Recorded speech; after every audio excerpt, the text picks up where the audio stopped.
it was anticipated, but non-oil exports and non-oil revenue has made up that balance. So overall, in the first half of 2025, we actually have a 40% increase in revenue, even though lower than was even projected.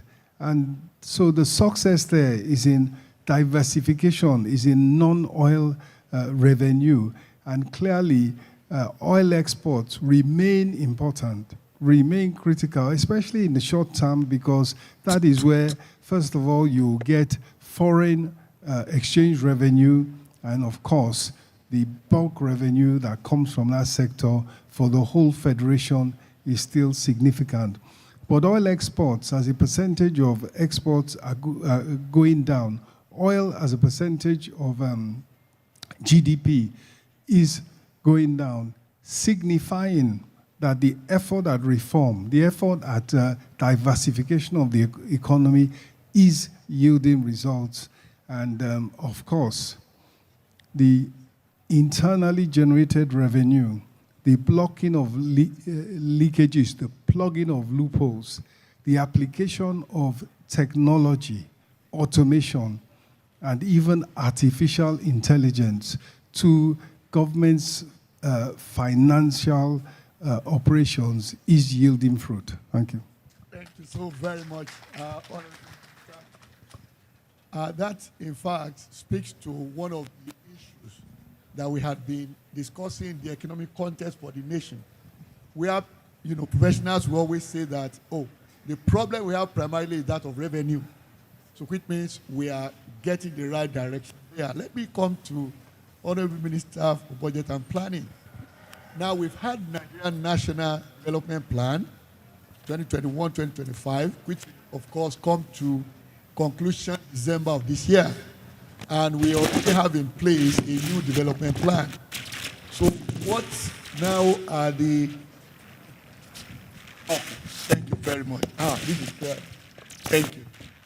So now what we are interested in knowing in this instance is where are we currently, and of course, what is this direction of the new plan? Honorable Minister. Thank you. And I acknowledge the President, the PAMSEC, and all distinguished participants, and my brother, the Honorable Minister of Finance, Mr. Moderator. What was discussed and approved by the President is the process to put in place the successor National Development Plan to replace the 2021-2025, which is expiring in December. So Mr. President approved, and the National Economic Council also discussed and took notice of the fact that the 2021-2025 National Development Plan is expiring in December, and they need to put another one in place for 2026 to 2030. This is the second of the 5-year plan intended in the Agenda 2050. Agenda 2050, which was put in place in the year 2020 by the private sector, public sector, state government, local government, civil society organization, political and national plan, charted a course for us as to where we want to be by the year 2050. And the implementation is intended to be carried out via 6 5-year development plans, and this is the second one. So it's not yet done, but the Federal Executive, the National Economic Council and Mr. President have given approval to learn, review what has happened in the last 5 years, incorporate the renewed hope agenda and its priority areas, and contemporary developments around the world, and develop a holistic, implementable 2026-2030 national development plan. So this, like other plans, is going to be national. It's going to involve all the three tiers of government. It's going to involve the private sector. It's going to involve civil society organizations. It's going to involve Nigeria Economic Society. They will have a pride of place. I was waiting for that. Well, I thought I should have started NESG, but like I said, we always consider them as part and parcel of us. And for a national development plan, like I remarked earlier today, we even expect that National Economic Society should lend their capacity at all levels of government, the local government, our planning thought process envisage that the local government should also have plans, and they need support, and then state governments as well, then a national plan.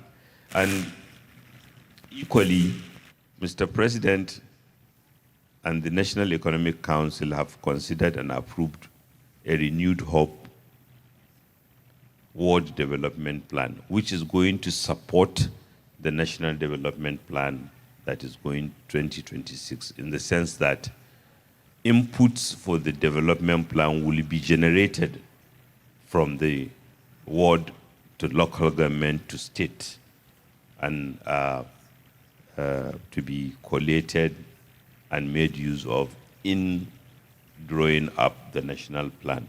So that will even guide revenue, so resource allocation in subsequent years. We believe federal budget should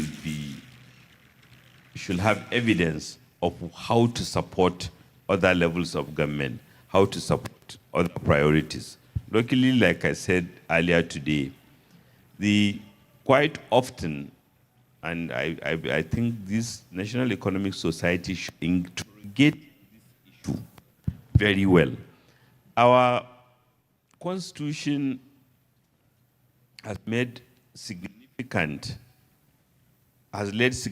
foundation for national planning. And I think the issue is, how do we ensure that all political actors, all governments recognize that constitutional provisions, those constitutional provisions, appreciate them, and if we are not satisfied with them, change them. But our elected officials, our legislature,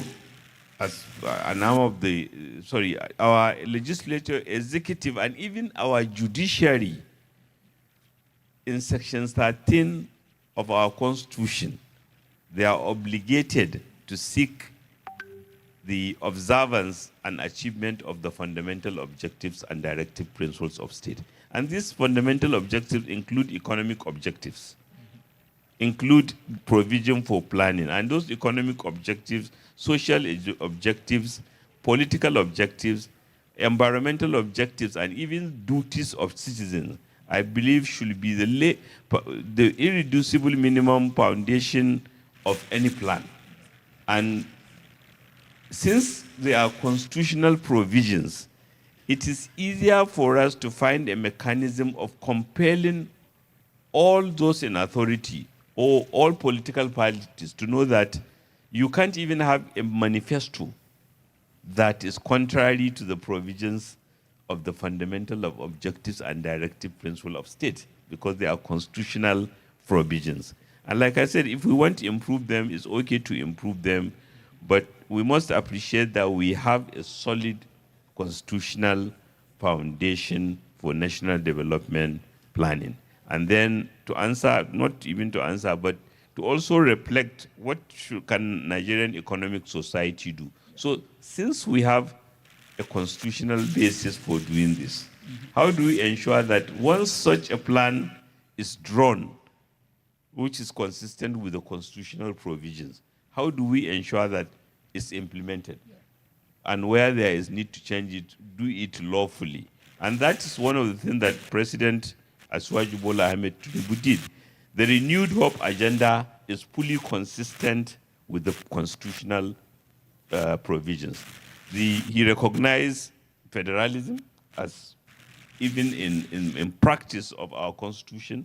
That is why one of the major success stories of the last 2.5 years is the better functioning of government at other levels, even while the federal government and him are taking the brunt. So we call for the Nigerian Economic Society to support us in that economic mapping of the wards, which will form the basis for both the renewed hope ward development and the review of the National Development Plan. Thank you.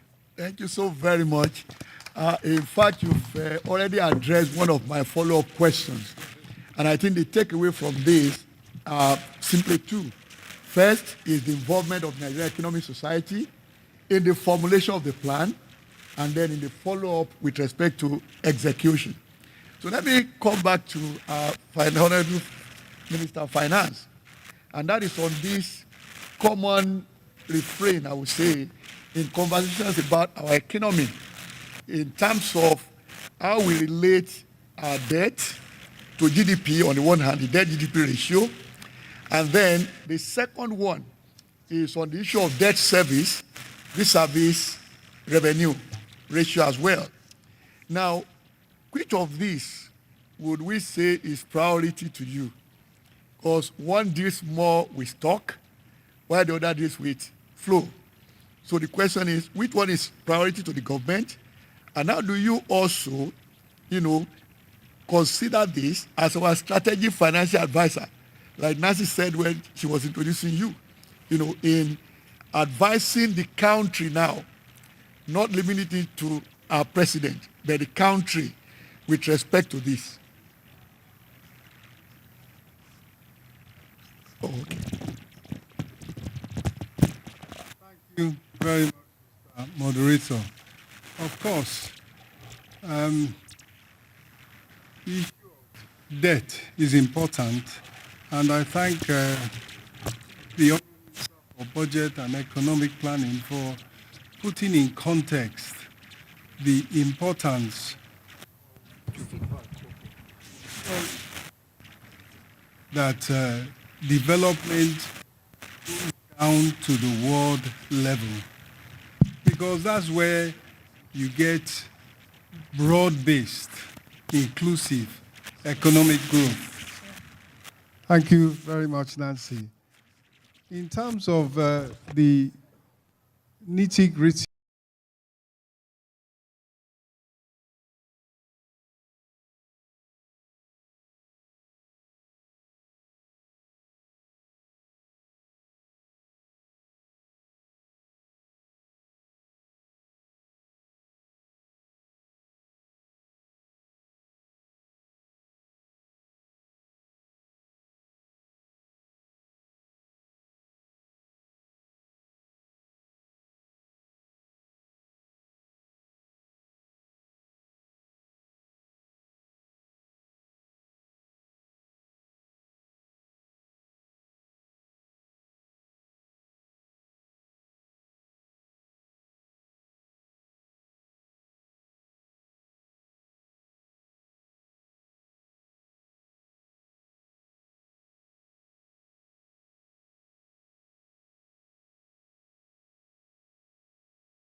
It's meant going to the market. Borrowing on commercial terms in order to stay within the law. And so the issue here is that you finance with revenue, you finance with debt.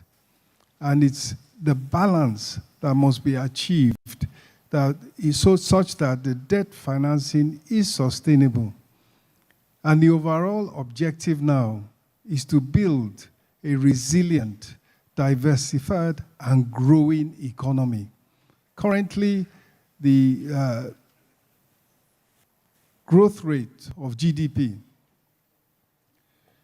it is still growing. It is still above population growth. Last year, it was 3.4% overall, which is normally good.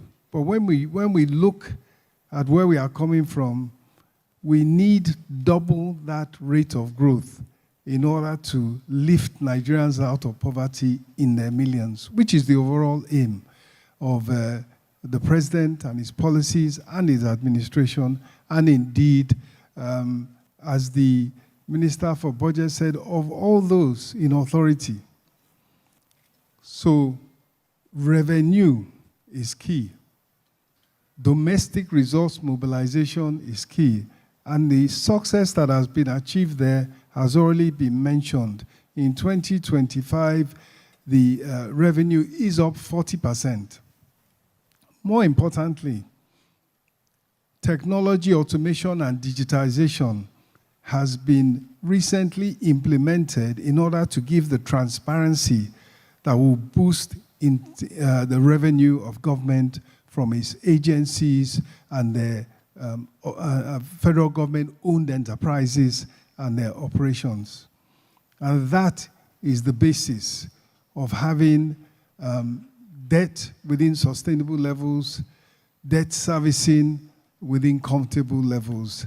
We are on that path to make debt servicing less burdensome and to grow the economy and to create jobs. Thank you. Thank you so very much, Honorable Minister. That also brings me to a question I will pose to Honorable Minister of Budget and Planning. And this comes from an experience I personally had some 15 years ago. I sat on the presidential committee and were to look at the expenditure profile of the federal government of Nigeria. And what we discovered there relates to what you just shared with us, Honorable Minister. We found that non-oil revenue compared to our recurrent expenditure compared to our non-oil revenue was 150%. And then we said, if Nigeria will get out of this, they will need to adopt a strategy where we grow non-oil revenue over a defined period of time to make it equal to the current expenditure. That way we free oil revenue for capital spending and possibly investment for the future. Now, on the back of that, Honorable Minister of Budget, I've personally had this view that when we get to a point in Nigeria where we don't need to look at the price of crude oil and then the volume of crude oil we produce and export to actually define our budget. Do we have such vision of a time when the national budget will no longer be making reference to oil assumptions? Just before I go, if I can just comment on what my brother has very aptly captured on this debt debate. And I think the Nigerian Economic Society can help. What is the absorptive capacity of a country with 230 million people who are crying for inclusion, hardworking, mostly hardworking men and women who are looking for inclusion, whose farming population are mostly one crop per season farmers because we don't have enough irrigation, whose fishing communities rely on fresh water body because we need capital to modernize them, who, as we had this morning, despite enormous livestock potential, livestock, because of underinvestment, livestock, the animal husband has even remained a source of conflict. We need trillions of dollars to get it, to correct these decades of underinvestment. And let us as Nigerians be clear that the capital markets outside listen to what we say. If we say we don't have the absorptive capacity, some capital providers will take note and be careful. So this is something that we should enrich this debate, because earlier this morning when I spoke, I gave the example of, or even before saying that, a very popular book by W.W. Rostow, Stages of Economic Growth, made the point that in determining how much borrowing or whatever, you have to look at also your stage of development. Because if you are trying to mobilize all your capacity to move as quickly as you can, you need more resources. That is how a country like Japan, which has about half our land mass, half our population, but maybe our debt is 1%, 2% of,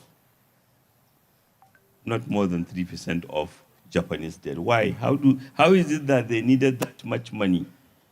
Was it funding wastage policy? No. They are known for good governance. So that means there is an irreducible amount of money, despite all the commendable things, despite the risk we have taken, commendably Mr. President has taken, that we need to marshal and begin to appreciate, so that our educational system, our public support, our public system, led by the Nigerian Economic Society, can help characterize the kind of resources that we need and lay ground for it, rather than when we are talking literally in tongues, we are saying one thing and we don't have foundational support. The same when you look at Spain. Again, less than about half the Nigerian landmass, about 1/4 of Nigeria's population, but with over 2 trillion debt. Why do they need that debt? Because to develop people, you need the resources, especially where you have been underinvested. So even as we are correcting it, I guess we shouldn't lose this argument. We are not overgeared, we are not overborrowed.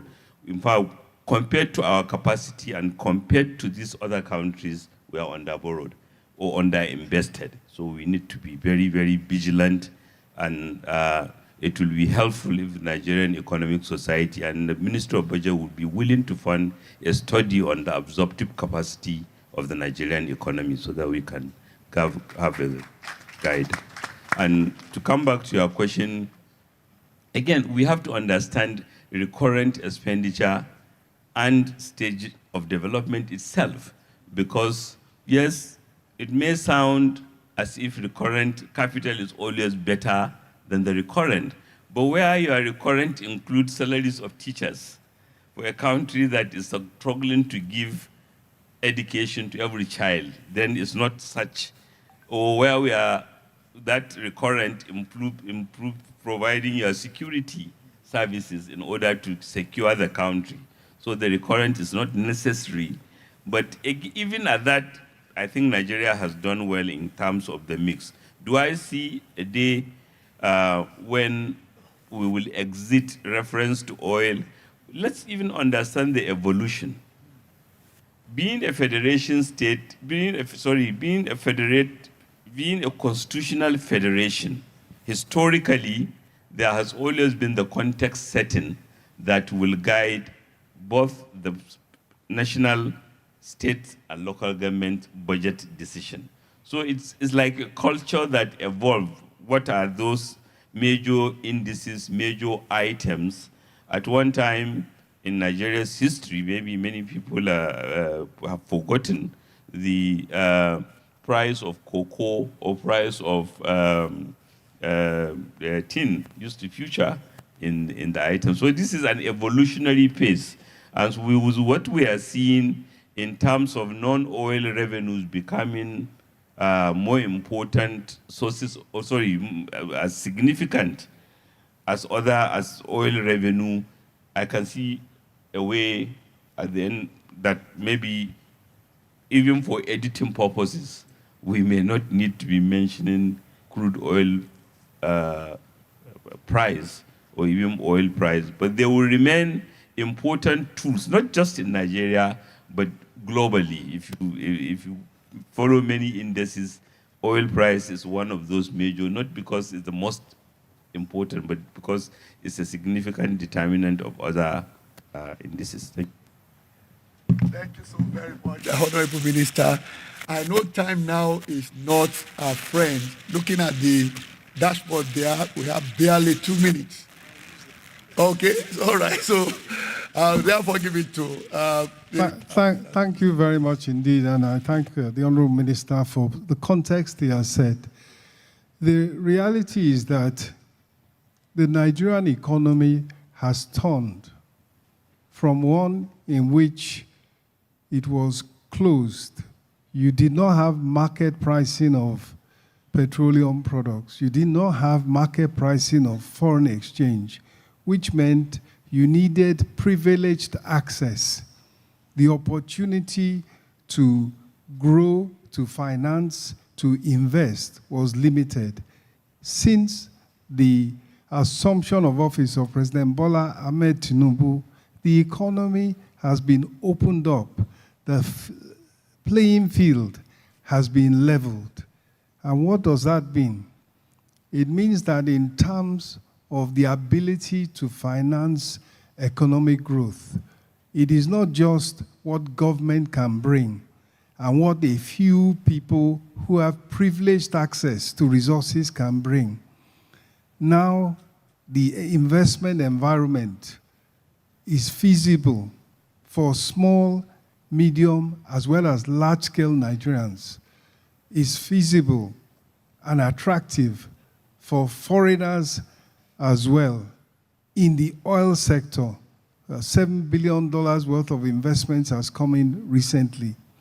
And more importantly, now manufactured exports from Nigeria, from the smallest, from making of hair, from cosmetic products, they go from Nigeria across West Africa and even beyond, because the exchange rate is competitive and the environment is conducive for investors.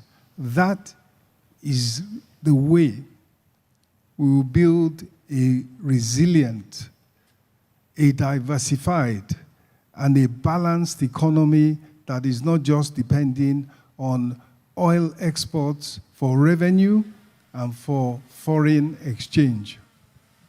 And so the promise and the opportunity, particularly to the young in Nigeria, is that the economy is very much open and attractive and available for you to seize the opportunity and engage in productive activity that will earn you a good living, grow the economy, create jobs for those coming behind, and lead to a much more prosperous Nigeria.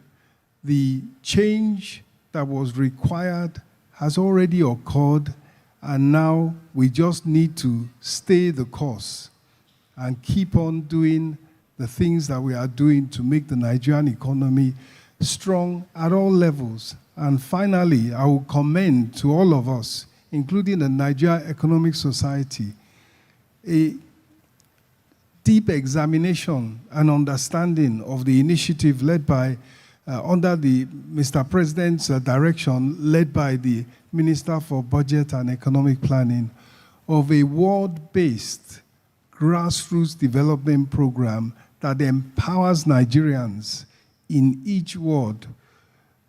Nigerians engage in productive activity, it boosts them with funding and with capacity and with facilities.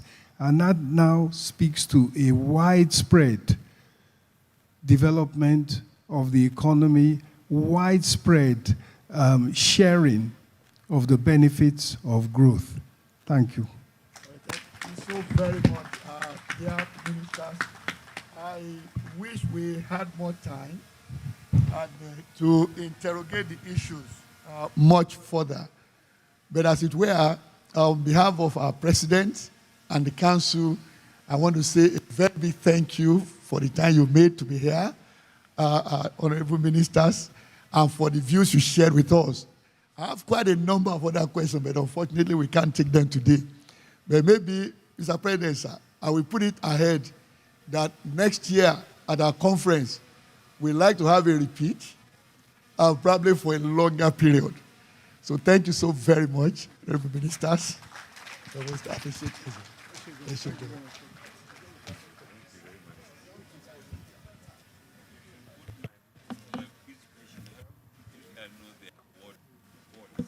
Okay.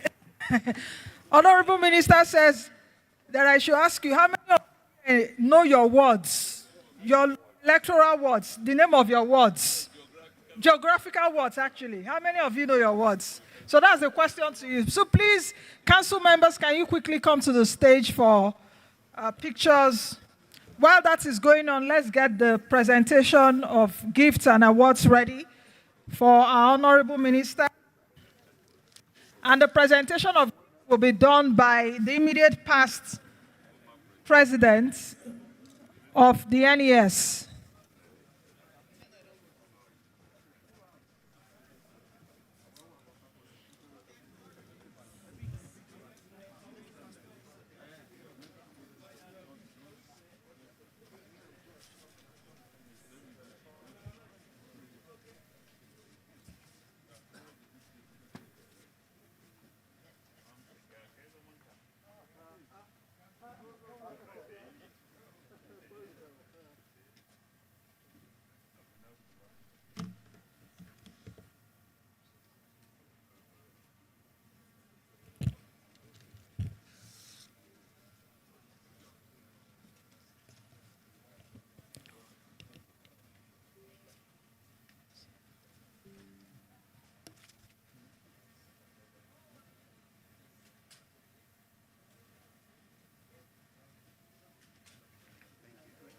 All right, thank you very much. Thank you.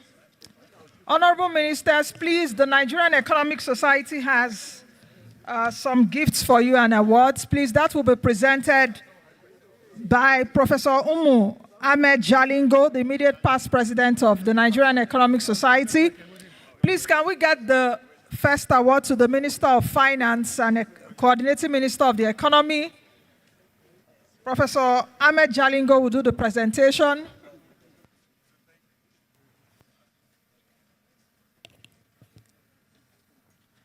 Thank you very much.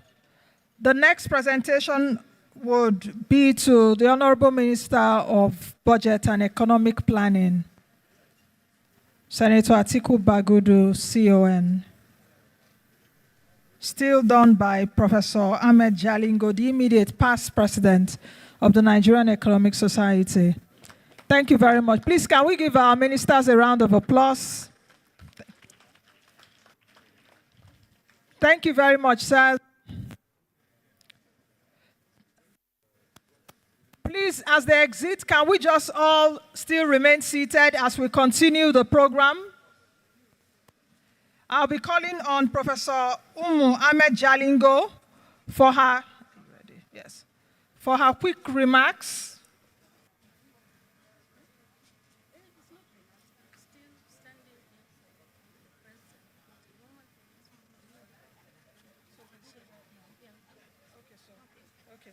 So please, can we give a round of applause to Professor Ahmed Jalingo, the immediate past president of the Nigerian Economic Society. Thank you so very much, Nancy. And protocols observed, even though there are so many empty seats in front. Yes, ideally, I'm supposed to chair presidential presentation this morning or around afternoon time, around 12. However, some people puts a lot of pressure on my president because he is a listening president. He called me to give me the constitutional role that I'm supposed to play. I don't want to go down into history as an IPP who had not chaired her president, make some comments on the presidential address. That will not be a good thing for Nigerian Economic Society. And he has listened, called me back after a few minutes, and I want to take up from there. Constitutionally, I'm supposed to discuss his paper, make some few summaries. However, I also know presidential addresses, as we all know, is an address that is unique to the president of Nigerian Economic Society at that particular moment. It is unique because it's an address that does not elicit comments, it's an address that does not require questions, an address that does not solicit input, nor is it an address that will require, for instance, contributions from members. So his words are final. It is supposed to be his day, and I don't want to take that shine away from him. So my coming to this particular podium is to reaffirm the essential need of us to go by protocol, by constitutional means, and then to allow the presidential address to take its natural course. So I will just summarize what our president said this afternoon.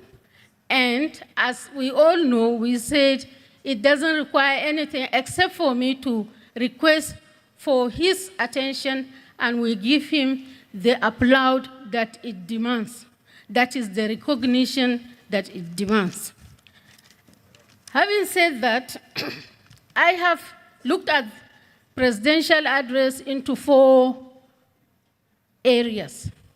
I looked at the nexus of his own topic. I looked at the objectives of his presentation, methodology he deployed, his key findings, as well as conclusion and recommendations, all in just few minutes. I know the booklet has been circulated, or it will be circulated for members to go through. It's well over 73 pages. So let me take this opportunity to summarize presidential address given by our 44th president of Nigerian Economic Society today at the 66th National Conference of Nigerian Economic Society.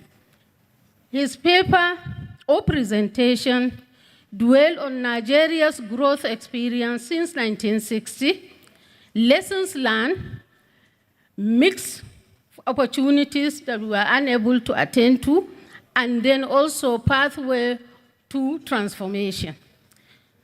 This I want to tie with the theme of this year's conference because there is a nexus. The theme for the 66th annual conference of the Nigerian Economic Society, as we have heard it there on all the platforms, rethinking Africa's development pathway to economic transformation and social inclusion in a changing global economic landscape.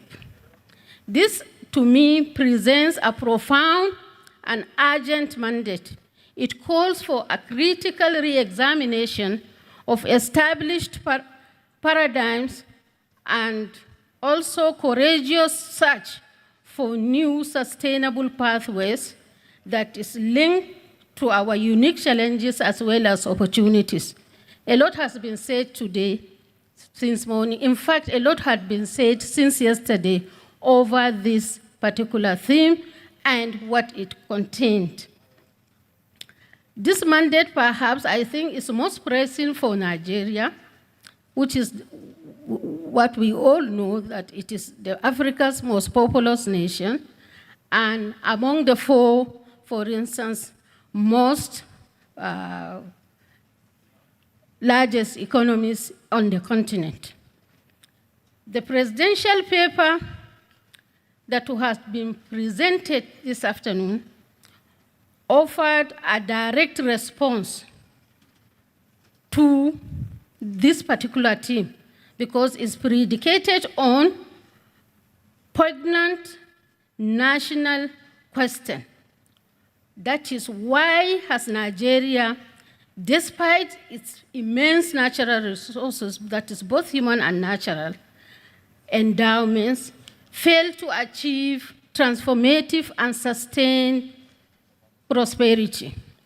While other economies that he used as comparators, such as Malaysia and Indonesia, have succeeded where we were unable to make the headway.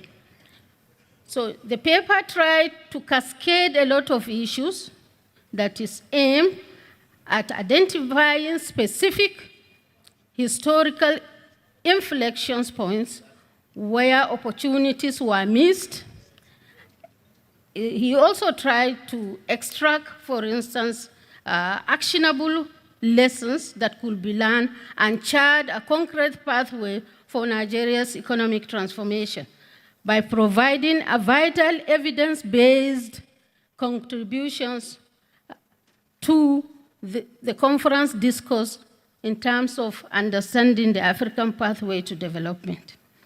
The objectives I was able to summarize here into 5. The paper looked at 5 specific objectives. 1, to critically analyze Nigeria's growth potentials and structural change since 1960, identifying, for instance, periods of progress and periods of non-progress that have been recorded.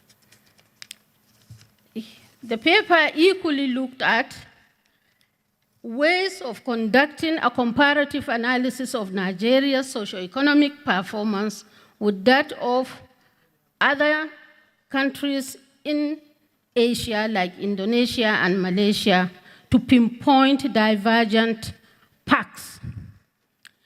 Number 3, to identify the critical, for instance, juncture where Nigeria's dropped the ball, which he tried to explain, and missed opportunities for transformative growth. He also looked at, for instance, the empirical assessment of the feasibility of the current national ambition of achieving a $1 trillion economy by 2030. And he has also made a lot of points over it.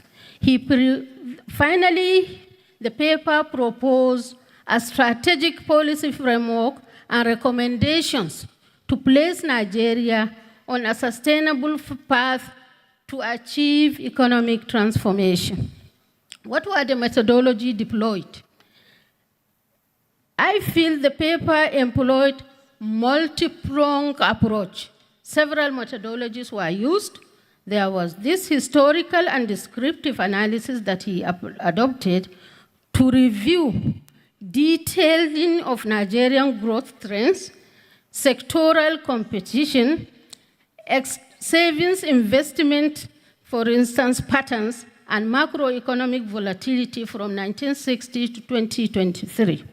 There was also the comparative case study analysis that was also deployed, where systematic comparison with Indonesia and Malaysia were taken into account to see areas of divergence and convergence, and what leads to the differentials, for instance, in the growth path.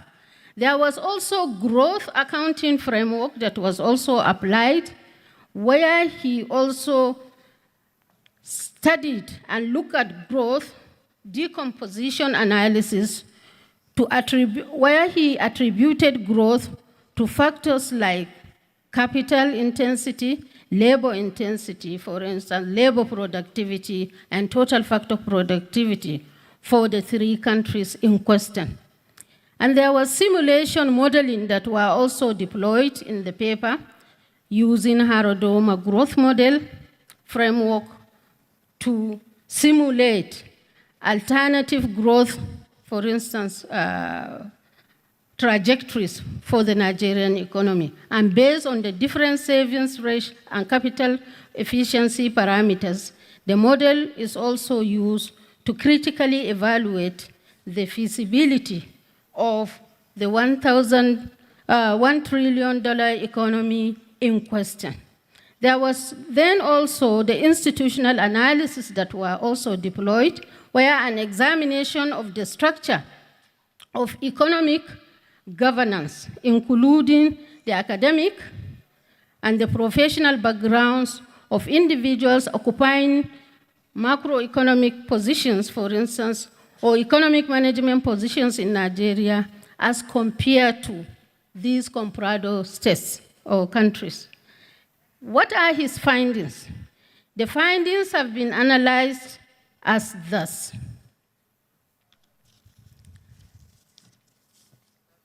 The president made a volatile and unsubstantiated or unsustainable growth as one of his findings, where Nigeria's growth has been highly volatile. He also said it was heavily dependent on oil and has failed to translate into sustained per capita, for instance, income improvement. The economy is less diversified now than it was in the 1970s. There was also the comparative gap. His paper also concluded by looking at the fact that Nigeria's GDP per capita grew 7-fold in 60 years. Malaysia's per capita growth was 12-fold in that period, and Indonesia is about 20-fold. So Malaysia and Indonesia have sustained that growth and led them to middle-income economies, while we are still lagging behind. There was also the productivity deficit that was explained in the paper. Growth decomposition reveals Nigeria's growth had been driven minimally by productivity. Nigeria has the lowest, for instance, total factor productivity growth as compared to the two comparado states that he mentioned. There was also the sectoral underperformance. Nigeria's, for instance, manufacturing sector is weak, and compared to other economies that he looked at, like Malaysia and Indonesia. And for us to achieve productivity and save, for instance, food security, we must look inward. Again, we must diversify and we must try to balance this particular gap. There was the issue of human capital, for instance, exodus. We look where he said Nigeria's, for instance, also perform and underinvest in education, in health, and other human capital development indicators. And there is the need for countries like Nigeria to be proactive and invest in that particular sector. There was also weak institutions and governance, where he looked at Nigeria, for instance, suffering from macroeconomic instability, policy discontinuity. He also looked at the issue of corruption and how it affects performance in most economies of this country. There was the economic governance also deficit, where he called for professionals in the field to be engaged in key economic sectors of the Nigerian economy for them to give the desired result. And for the 1 trillion economy target, which is currently, as he pointed out, is unrealistic, and the number of years we have to stay is about 12 to 18 years if we are to grow at even 31% for us to achieve that. And he averred that no country will be able to do that within that short period of time. So conclusively, the paper concludes that Nigeria's growth tragedy is not preordained, but it's a result of policy, for instance, failures, weak institutions, and a lack of long-term vision. The lessons from other Asian countries like Indonesia and Malaysia to the president said are clear stresses. They are the success stories that are built on strategic diversification, human capital involvement and investment, macroeconomic discipline, as well as strong institutions. And we need to imbibe that if we want to get to where we are targeting. Then there are also policy recommendations that are also proffered by the paper, which is to mobilize savings and drastically improve the capital efficiency. He also proffered that we should also invest heavily in agriculture and revitalize agricultural revolution.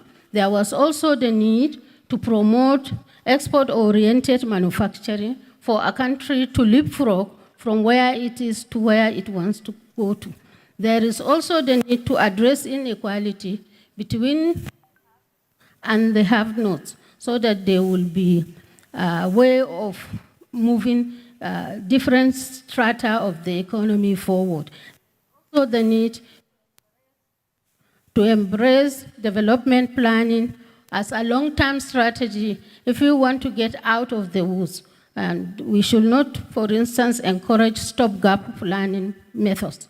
There is the need further, as pointed out by the president, to strengthen economic governance, where I emphasize economic sectors should have economists at the top of, at the helm of affairs in order to move the country to the desired level we want, and to prioritize human capital development as a means of getting to where that country will want to be. So having summarized this in just a few minutes, I will want to urge members to allow me ask the president, 44th president of the Nigerian Economic Society, to please rise up while you applaud him when I'm getting down the stairs to go to my corner seat and sit. So please, Mr. President, rise up to get the shine of the day. It's your day, it's your paper, it's your work, and you earn it. Thank you.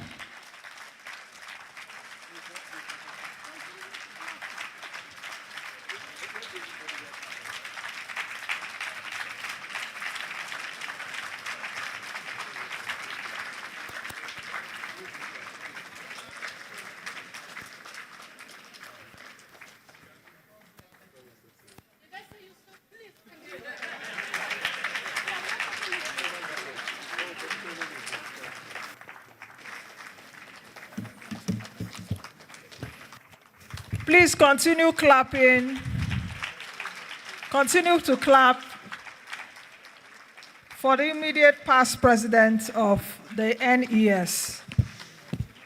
Thank you very much. We want to say thank you to all of you for your patience and for being there as we all continue. We're about to move on to our second fire chat for the day. And we still don't have a couple of people, but we'll introduce them as they come forward. All right, the next items now that we're having, and that would, after that, we would definitely have the conclusion of today's conference.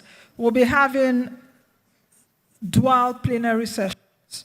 The first plenary will be holding here, and the first plenary holding is titled Policy and Governance to Support African Sustainable Development and Economic Development.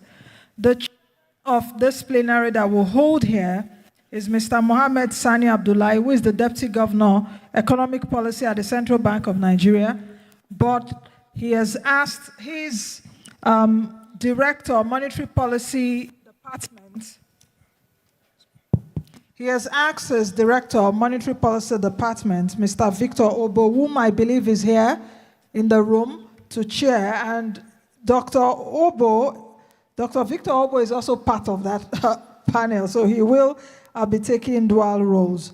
So please let us invite, because the first one will be holding here, like I mentioned. The second one will be at the banquet hall. So there are 2 sessions going simultaneously. So one at the banquet hall, one here. So you have the choice now to attend the one you want to attend. Either you be here or you go to the second one at the banquet hall. The second one, of course, will be looking at, that's the plenary room 2 at the banquet hall, we'll be looking at global economic dynamics. So if you are interested to know and to get more information on the global economic dynamics, the chair of that session would be Professor Nasivi Abdullahi Dama, Commissioner of Internal Affairs at ECOWAS. He will be chairing that session at the banquet hall. So let us just quickly do the introductions. Yeah, the introductions for the session that is taking place here. We have Dr. Eric Ogunleye, Director, African Development Bank Institute. Is he here with us? Is he here, Dr. Ogunleye? Yeah, so he's coming up, yes, thank you very much. The next is Dr. Victor Obo. Victor Obo. Yeah, thank you very much. Thank you. So we know they're here with us. Take your seat, and then we have Professor Wale Ogunkola, University of Ibadan. Yes, please come forth. Yeah, for the next session, the other one at the banquet hall with the title Global Economic Dynamics, and has a chair of Professor Nazifi Abdullahi Darma, will be taking place at the banquet hall.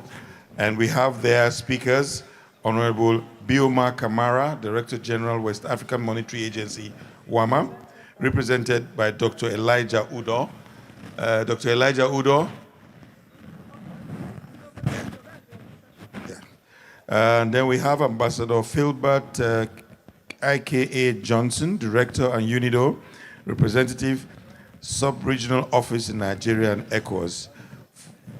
Ambassador Philbert, going the other side.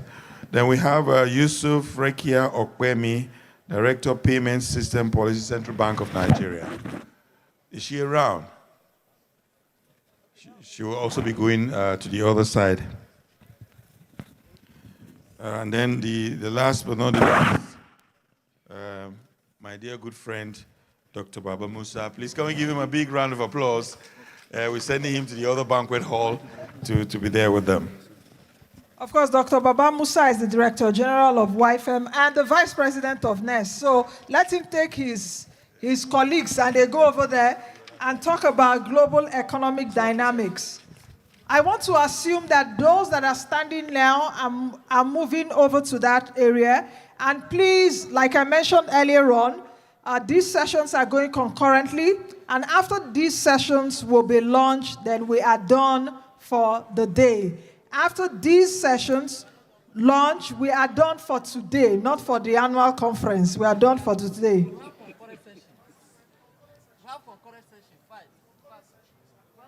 After this one, the agenda that I have, anyway. Okay, so you all understand what we are doing. I'm talking as a result of what I have here and the information that I was given. So we have concurrent sessions 3. So that means we'll be here till when? We'll be going on concurrently. Yes. All right. So are we good to go, Dr. Obo? Over to you, sir. It's better now.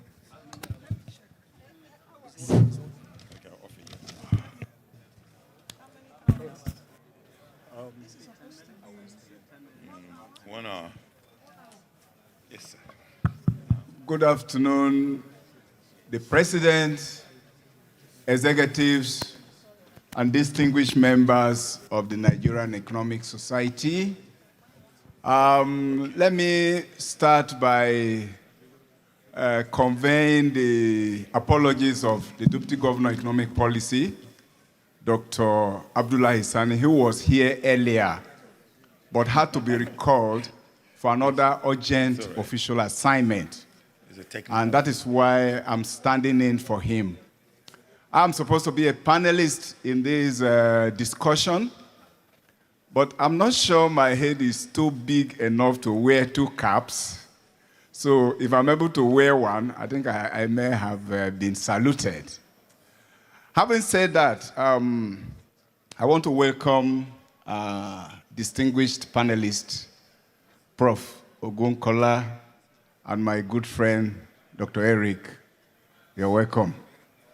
We are going to discuss the theme on policy and governance and how these can support African sustainable growth and economic development. By way of introductory remarks, it is important to know that good policy and strong governance system are instrumental to delivering sustainable growth and economic development anywhere in the world. For Africa, statistics are clear. We have all the resources and potentials that should leapfrog us from poverty to prosperity. According to AFDB, Africa accounts for 65% of the world's uncultivated arable land, which totals about 874 million hectares of agricultural potential. If you get to the area of GDP growth, we have grown from about $600 billion in 2000 to over $2 trillion in 2024, which again provides some very good statistics for us. This is provided by UNECA. The sorry issue here is that despite this impressive macroeconomic potential, Africa's economy continues to underperform. Today, Africa plays host to over 400 million people living in abject poverty. Youth unemployment exceeds 25% in many African countries. This highlights the critical need to have very strong policies and good governance systems that should be able to deliver services and bring people out of poverty. And so the importance of strong policies, strong institutions, and good governance that should take us out of that abject level of poverty cannot be overstated. It is on this basis that we, without wasting time, will delve into this theme of how good governance, good policy, strong institutions can deliver sustainable economic growth and economic development for the African continent.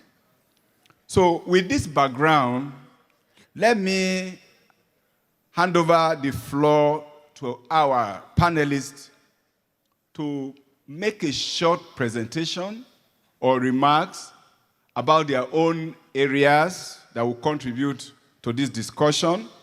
And thereafter, we'll have some round of questions that will be able to address various issues within the context of the general theme.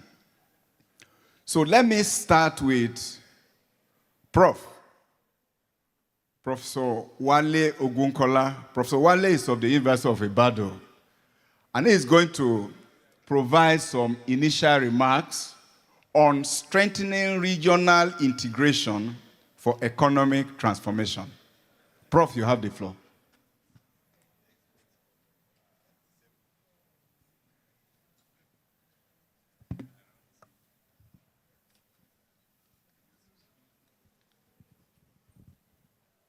Thank you, Mr. Moderator.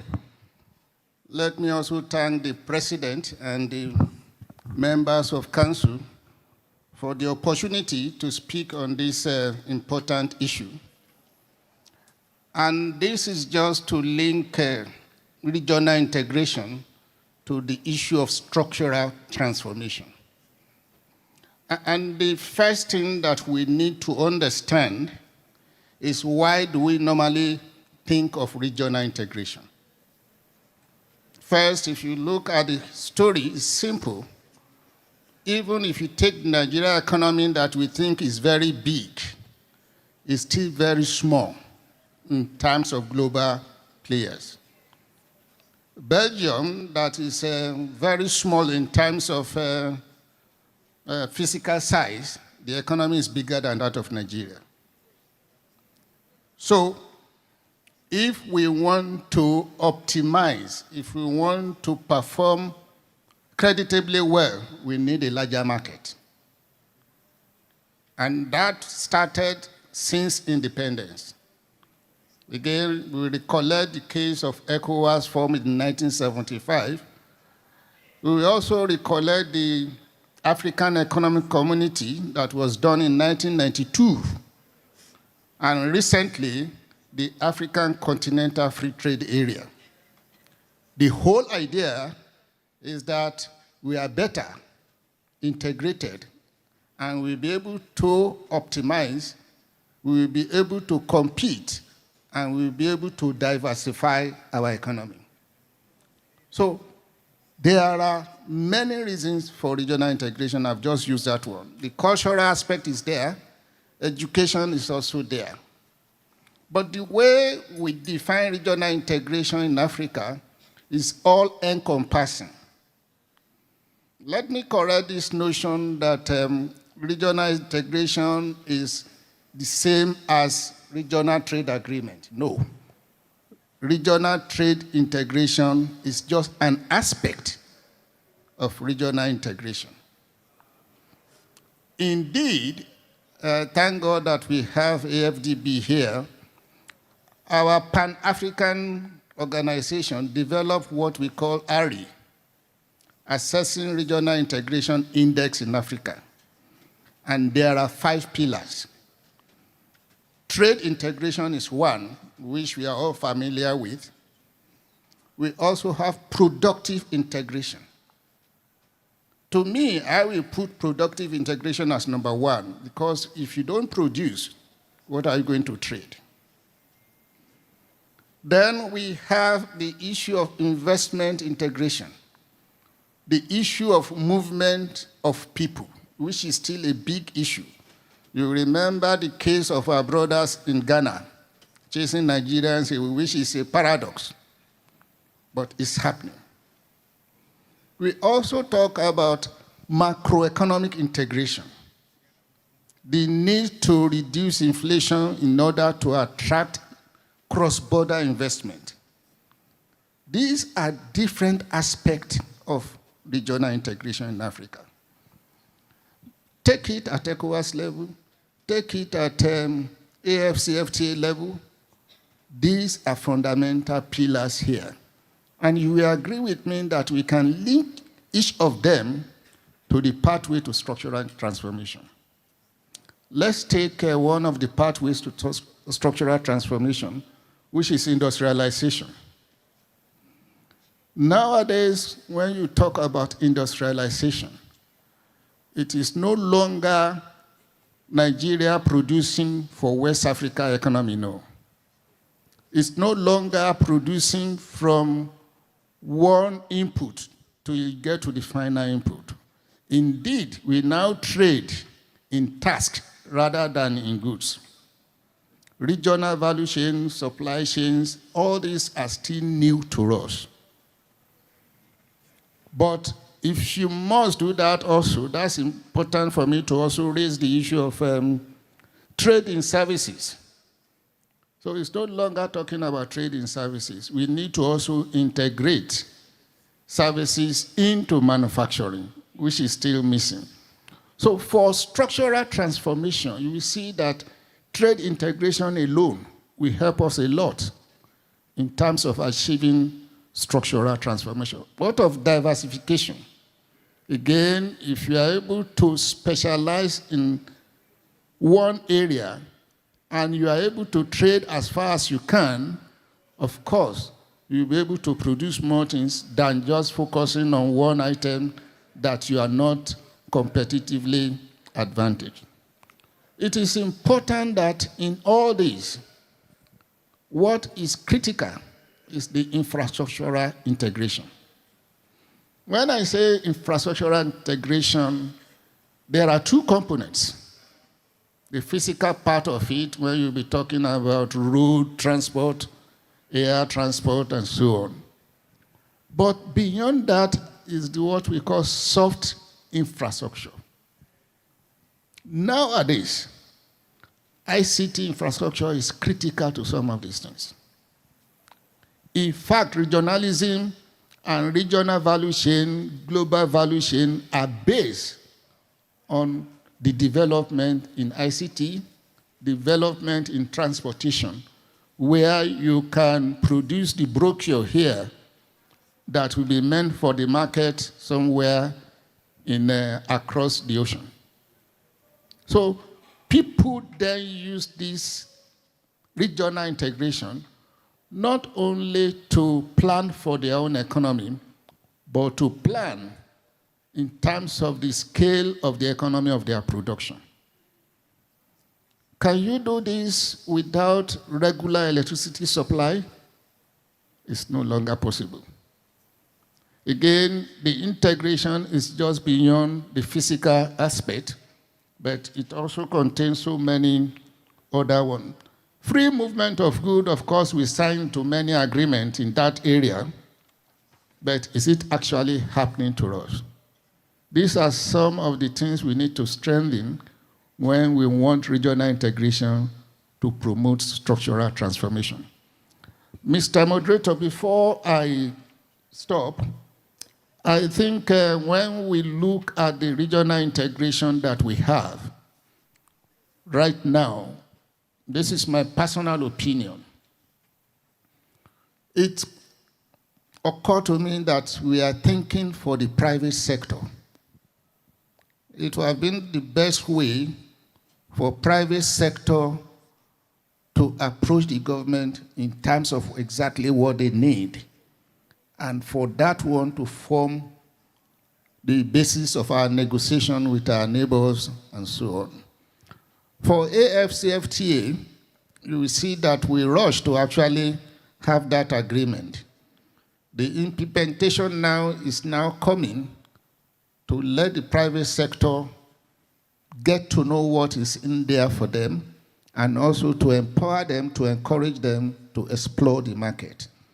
For us to go forward, we need to engage the organized private sector in so many areas. There is Africa Business Forum, there is a Federation of West African Chambers of Commerce and Industry. I think we need to go back to let them know that they have this opportunity of exploring what we've already negotiated in the regional integration agreement.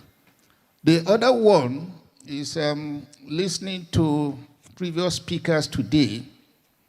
There is need for us to mainstream the regional integration agreement that we signed into national development strategies. My idea is this: if we have the national development strategy, which areas do we want to leverage on the agreement of regional integrations that we have to be able to achieve them? We can still do this, and we can still go back to renegotiation. God so good, there's a clause in AFCFTA for 5-year review of the agreement, and we can still bring some of this to our table. Finally, there is the need for us to achieve policy coherence, not only in the area of monetary and fiscal policy, that one is so obvious, but in terms of exactly what we are trying to achieve. We need to think through and let the policies come together to address an issue rather than one policy arm saying something and the other one saying another thing. Thank you, Mr. Chairman. Thank you. Please, you deserve a round of applause. Thank you very much, Prof, for that strong foundation. Let me turn to Dr. Gunleye, and you have 7-8 minutes to make your presentation. Thank you. All right. Thank you very, very much. People often ask about what is the difference between economic performance in Africa vis-a-vis what you see in some other developed countries.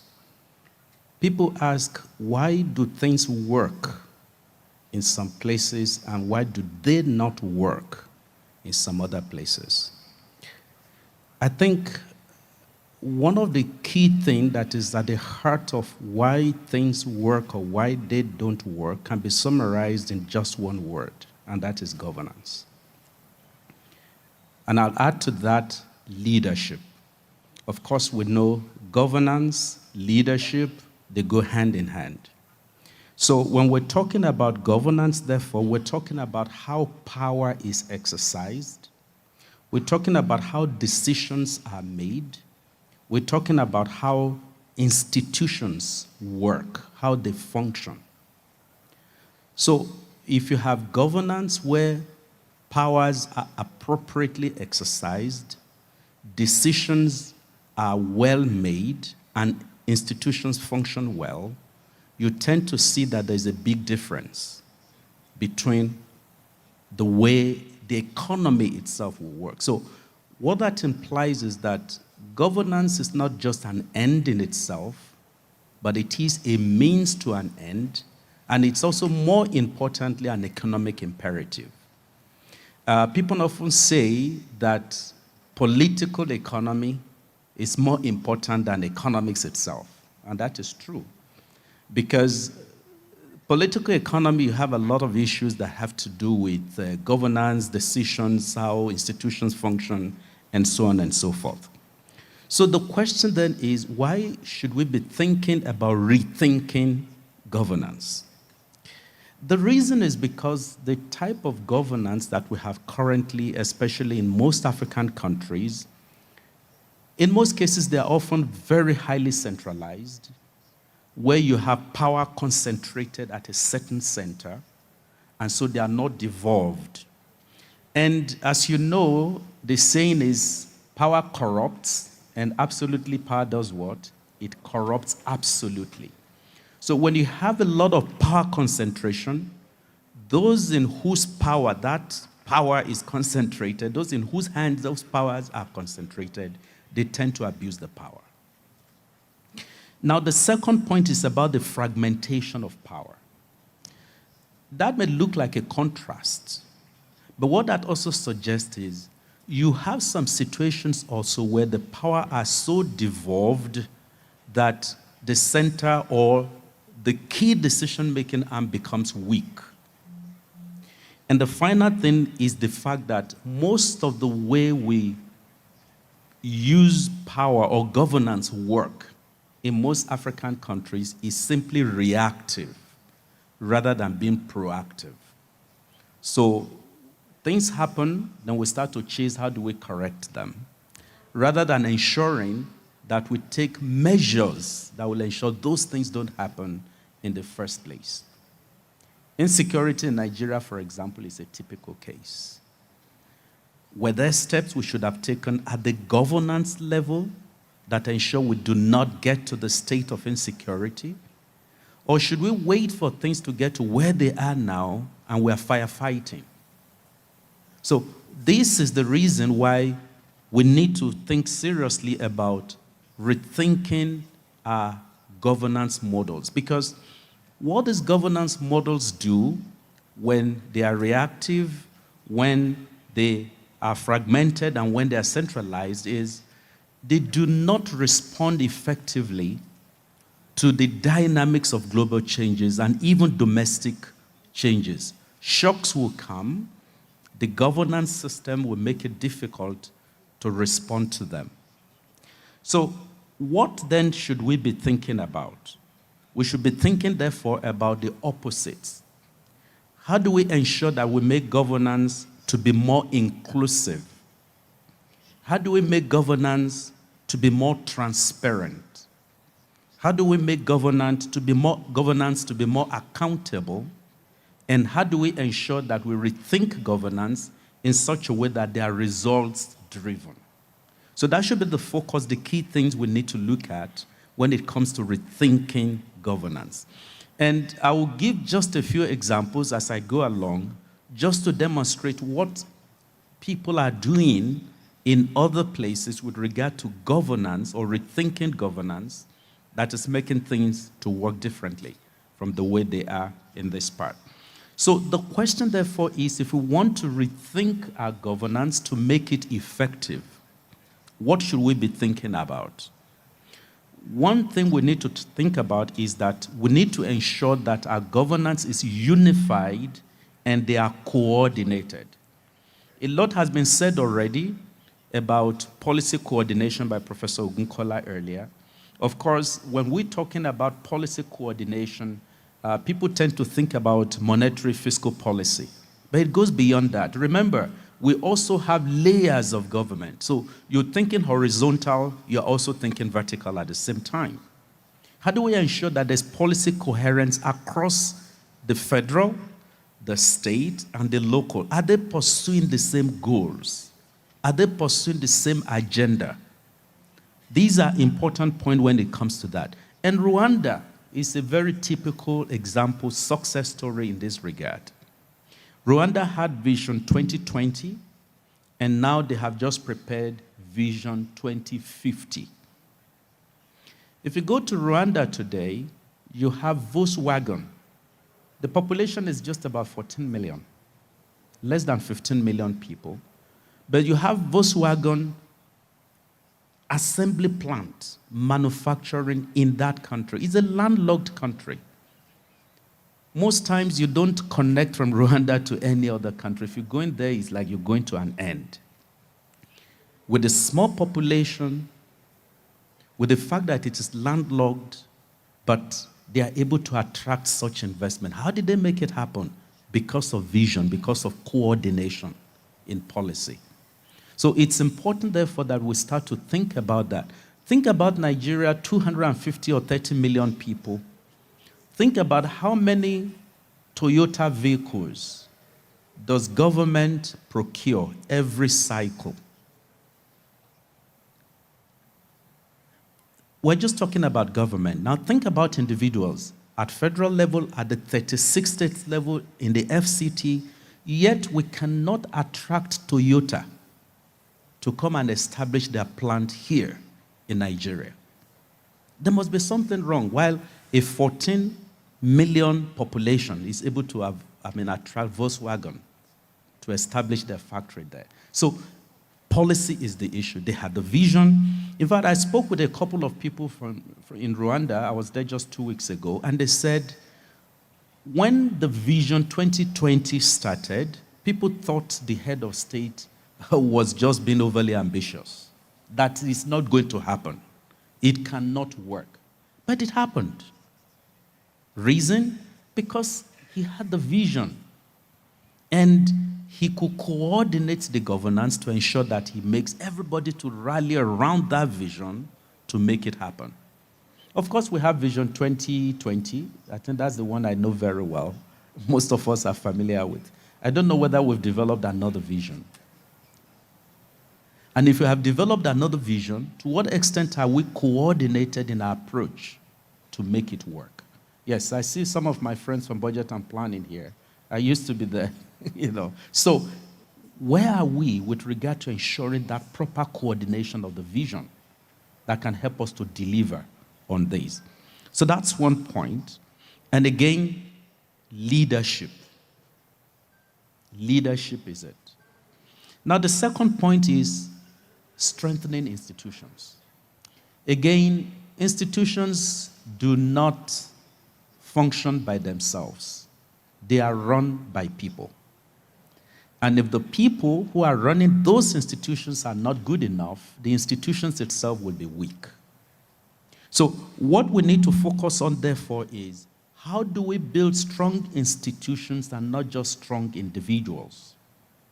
And I think this point has also been made. When you build those individuals that will strengthen the institutions, how do you not only attract them, but how do you retain them? And I've spoken with a number of colleagues from some institutions, and they keep complaining how institutions have grown really weak, how individuals who work in these institutions are not up to date in terms of capacity and all of those. And I said it's not peculiar to government institutions alone. Even for us who work in global institutions, continental institutions, we've seen a lot of, I'll call it some drop in terms of the quality of the people who work in these institutions. So the question then would be, how do we strengthen the capacity of these individuals so that they can in turn strengthen the capacity of those institutions? Because if the institutions are work, you develop a policy, you have a vision, and you do not have an institution that will drive that vision, it's not going to work. In Rwanda, they have what they call the Rwanda Development Board. It's like the overall, there is virtually nothing. The CEO of that institution reports directly to the president so that he understands his insights, he understands his vision, and can interpret them. So this is the second point institutions have to be worked. Then next to that is transparency and accountability. If institutions or governance is not transparent, if people are not held accountable, if there is no consequence management, there will be challenges. Governance will not work. And again, I'll refer to the example of, Professor Adenekinju earlier spoke eloquently about Malaysia and Singapore, and we have a lot of good examples from these places. In Rwanda, too, we have good cases of people who, because of the fact that they took wrong decisions, whether you're in the military, whether you're in academic, whether you're in public organization, whether you're in private sector, if you're found culpable, you end up in jail. And there are a number of ministers who are there because of the fact that they did the wrong thing. Why? Because the system is transparent. The system holds people accountable. So that is another point we need to bear in mind. Botswana, Mauritius are other examples in the way they manage their resources. Botswana especially, many of us know how endowed they are in diamond, and the fact that they have used that resources transparently.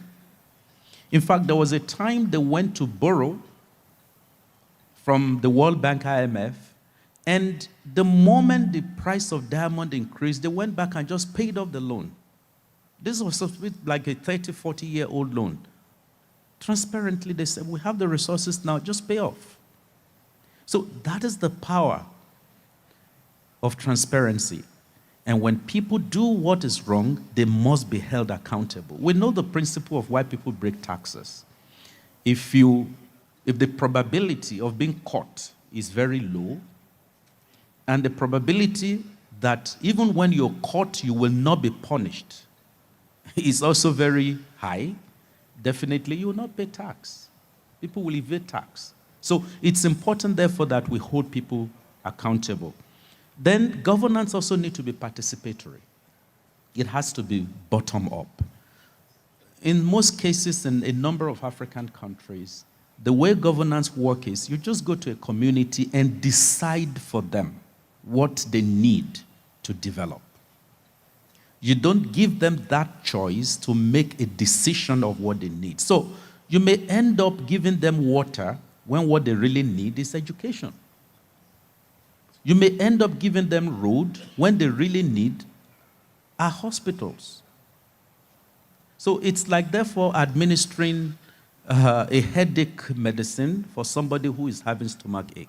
So it's important, therefore, that we ensure that people are carried along. And they do that a lot in Botswana. You have communities that meet and decide on what the need of the community are, what those needs are, then they build up from there to the national level. So that helps them to ensure that what is needed at every point in time is what is provided. So governance, therefore, is responsive to the need of the people. Maybe one more point to mention is digital transformation.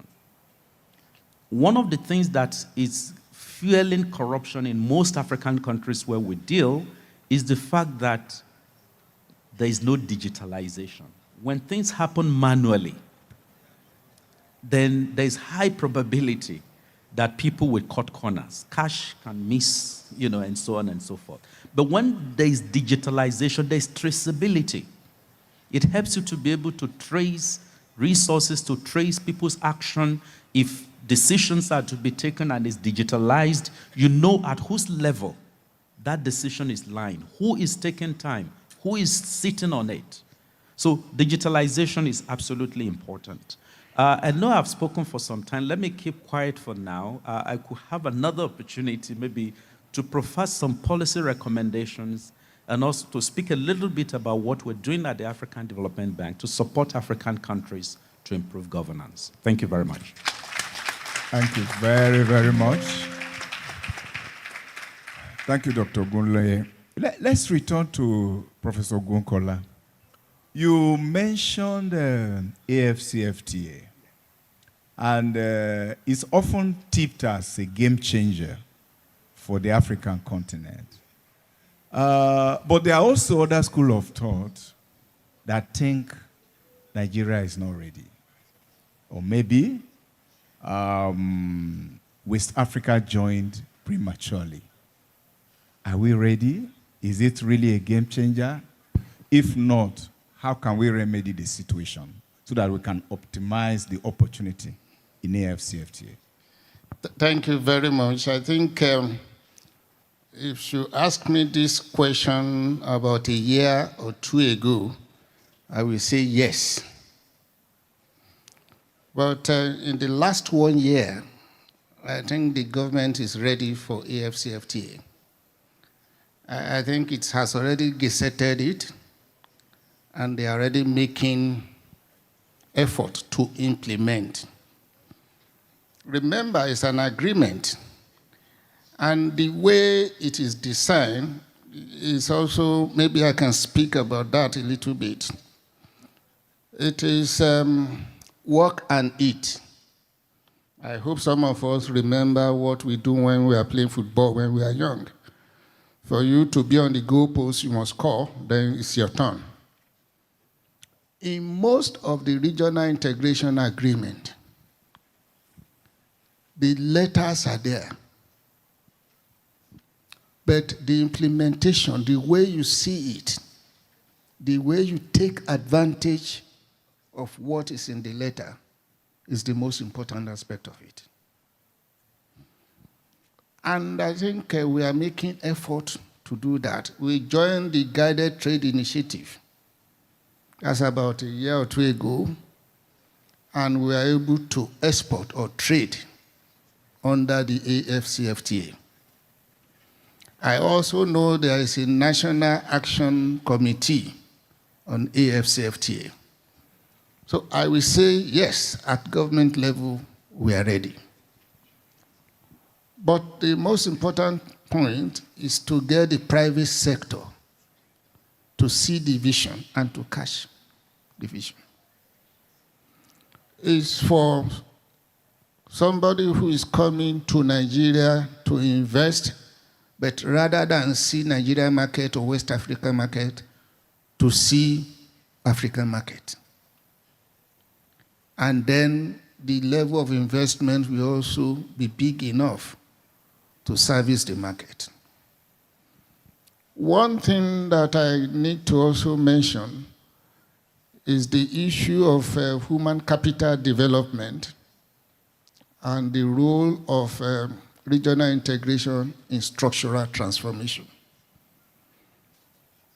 Most of the time when you design regional integration agreement, you talk about other factors of production except human resources, or you cash it on the head. And human development is critical, even to trade, but it's more critical to services. Where a teacher in Nigeria can practice in Rwanda, can teach in Ethiopia. But that cannot happen right now because there is need for mutual recognition of certificates. There is need for language training and all whatnot.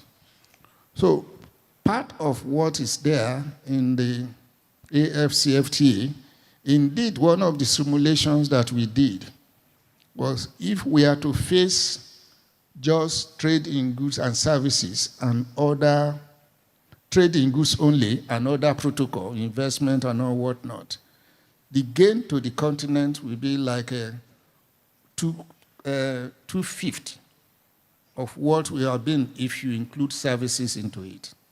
And that's why services trade agreement is an integrated part of that AFCFTA. The implementation, to me, is what we are lacking. Not only in the AFCFTA agreement, even in ECOWAS. The headquarters of ECOWAS is here. There are so many advantages of trading on ECOWAS platform. Are we actually taking advantage of that? In this room, I think we are talking to ourselves, not talking to the practitioner. That's why it is more profitable to discuss some of these issues with business association, with manufacturer association, and for them to raise the constraint that they are facing. And for us to then look at it, and even if you cannot solve it immediately, when the agreement is being revised, again, it will come up. But we need to do more in that area so that people will then see that I can trade with my neighbors, I can trade within Africa, I can do this better than any other one. The constraints are there, but again, using the case of Rwanda that you mentioned, the first shipment of good under AFCFTA was done by the state, Rwandan Air, to Ghana at a rebate transportation cost. There are roles for different stakeholders. There is a role for the public sector, which I think the public sector is doing. There are roles for private sector, which, as far as I know, is not yet at that level. At individual level, you can see that Dangote will stand out in terms of making use of those opportunities to establish industries that will not serve only one country, but different countries in Africa. Equally important is the issue of private-public partnership, especially in the areas of infrastructure. People that have money and are looking for where to invest, but the only thing that they need is guarantee for their investment, and which is ensured in the AFCFTA investment protocol. But if we don't implement them, if we don't start, we will not know whether what is there is adequate or not. So it's still a big issue to get our people to know what is in there and to also empower them to be able to take the advantage. Gone are those days when we talk about countries trading, but now we talk about individuals trading. And what do they need? Market information. If I'm producing cocoa beans, for example, I should be able to add value to it. But where are the markets? Again, government should be able to have a system where I can know where cocoa beans or cocoa powder is required in Africa, and also to be able to trade. So there are many things to be done, but when you link them to structural transformation, please, it is important that domestic policies are very, very important, very, very critical. And it is when you get it right at home that you can also look at the regional level to be able to shape the idea. If, for example, your inflation is still as high as 22%, how are you going to attract cross-border investment? These are some of the questions. The last time the Minister of Finance was talking about debt servicing, somebody was talking about financing government using 3% of GDP and so on. People are working lower than that, just to be sure that once they enter into your economy, they can enjoy the prosperity and they can have predictability in terms of what they want to do. Thank you, Mr. Chairman. Thank you very much. I think he deserves a round of applause. Thank you, Prof. Dr. Ogunle, you mentioned the need for coordination between the tiers of government. And you know we operate a specialized federating system here. When you make reference to issues of FAC allocation, where about half of the allocation, monthly allocation, goes to the subnational. And that is an interesting development when you compare our own form of federation with others.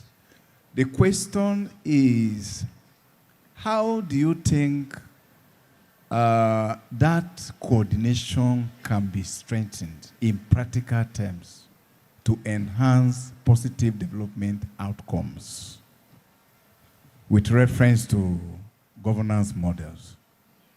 Yeah, thank you.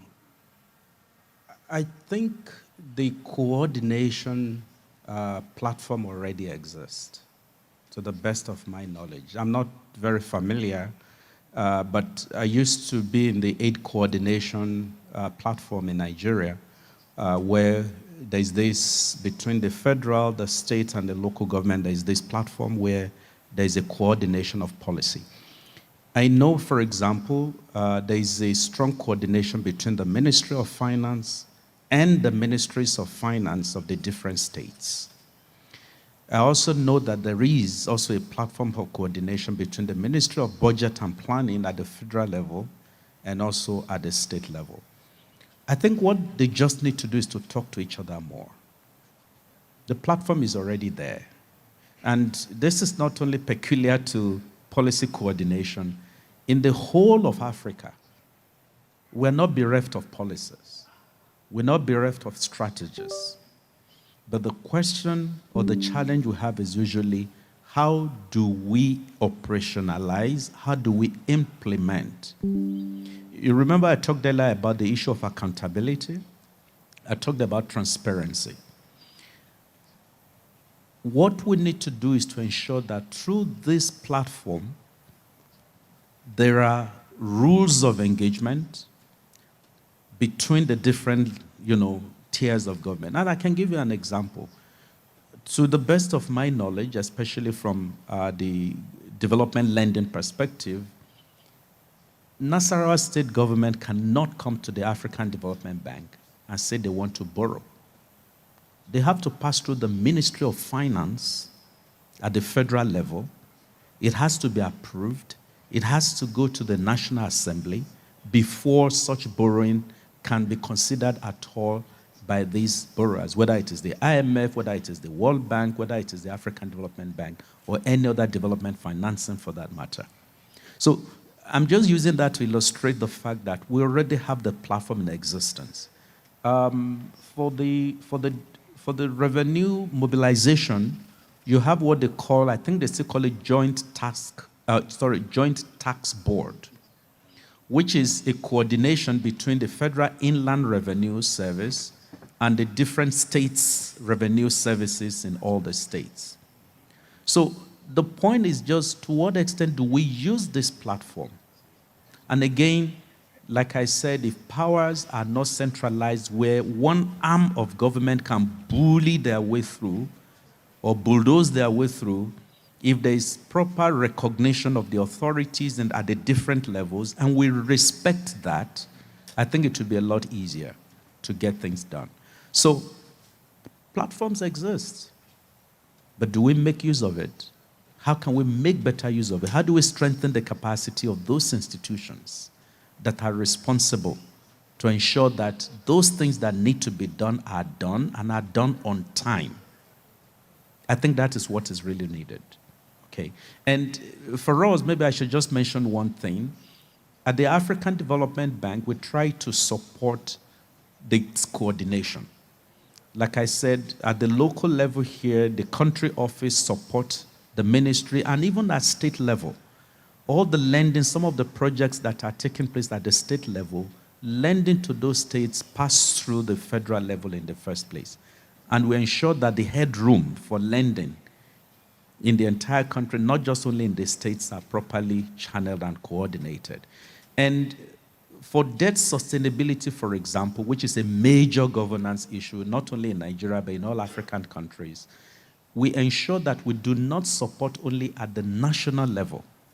We also go to the state level to support institutions. So supporting such institutions at both central and subnational levels help to ensure that that proper coordination takes place. Thank you very, very much. At this juncture, I want to turn our attention to the floor, the audience, so that you can participate in this discussion. So if you have a question to ask or comment, please, you have the floor. We'll take about 4. So make your comment and question very snappy so that we can accommodate that 4.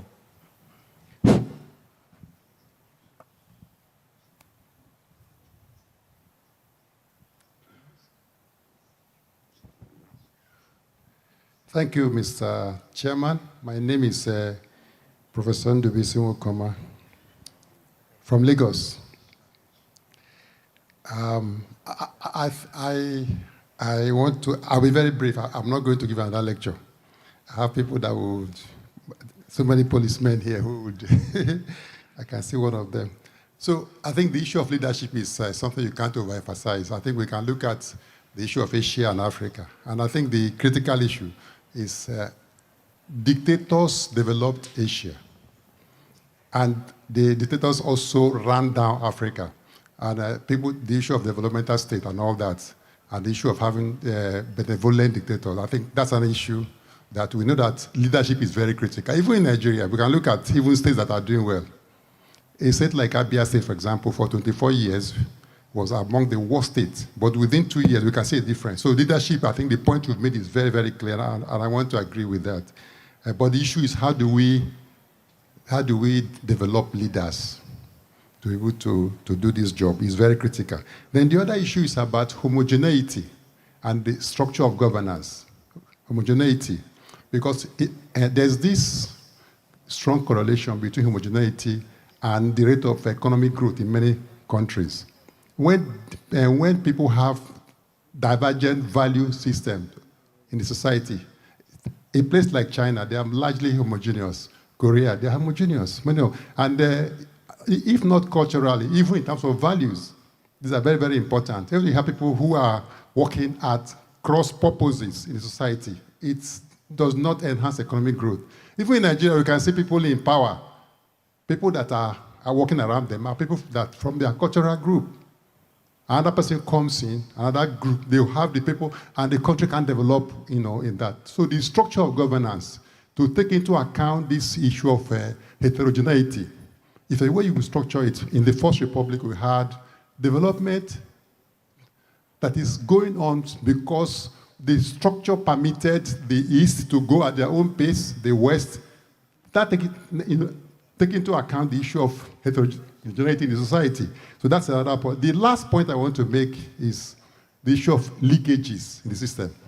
Corruption, leakages. A number of times we have a lot of leakage. And it has been said that the amount of capital outflow from Africa is actually more than the inflow. All these FDIs and so on. So if we're able to stop to block those leakages. So those are issues about leakages, corruption, the structure of governance and the homogeneity, and then the other issue about leadership. Thank you very much. Thank you, Prof. Thank you, Prof. Yes. Yes, please, can you give some slots to the students?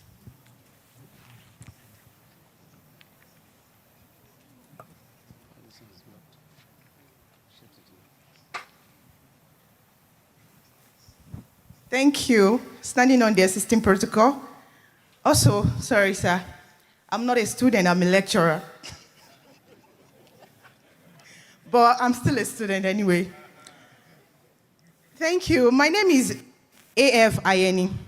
I'm from Nigerian Defense Academy. Sir, when you were talking of free trade and international trade, you said for people to come and trade, we need to address inflation. And as a monetarist economy, one of the ways to address inflation is by increasing interest rate to address inflation. When the Minister of Finance was talking the other time, he made mention that inflation rate is very high, but still, it was talking of interest rate is high, but still our inflation rate is still high. So what do you think we can do? What policy can we put in place to reduce inflation and to make free trade agreement work in our country or our continent? Thank you. Okay, next person. We'll take the floor before the response. Yes, we have two more. So students, we need a student. Are you a student? No. A student lecturer, okay. Thank you. Thank you. My name is Anthony Bisson.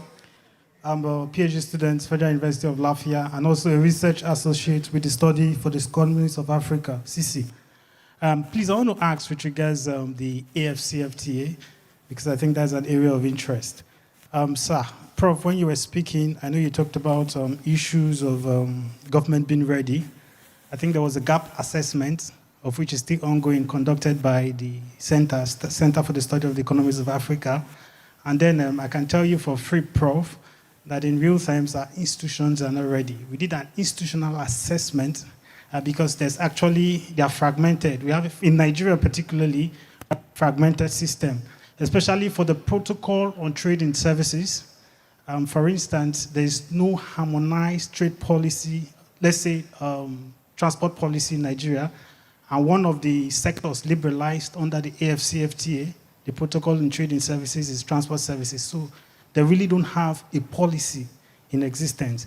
And then for Nigerian trade policy itself is still hanging. I remember the last DG of the Nigerian Office for Trade Negotiation, Professor Aga, he was with WTO. He was still struggling to set that out, but we still don't have a national trade policy.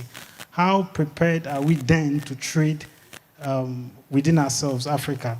And then secondly, issue of trade policy harmonization. If you look at the commitment schedule for different countries, ECOWAS particularly, I don't know if there's anyone that works in ECOWAS here, is fragmented. Fragmented in the sense that countries are submitting... Can round up your question. Okay, sorry. Okay, then I want to ask, if countries are still going ahead to submit their schedule of commitment under the AFCFTA individually, then what is the role of regional economic communities, which from, I think, inception, were said to be the building blocks of the AFCFTA? Thank you. Thank you. The last person. All right, thank you. Please write your questions and submit. Okay. Thank you. I'm Oluchi Chibuzo. My question is, In a country with weakened institutions like anti-corruption agencies, judiciaries, and electoral system, what can be the solution? What can we use to drive reform and implementation? Thank you. Okay, so so sorry for want of time. You know, this clock is staring at my face as if I'm the one that is the target. You know, so we will allow our panelists to respond, and then they will give their closing remarks. Yeah, go ahead. Thank you very much. I thank you for the questions. Let me make a correction.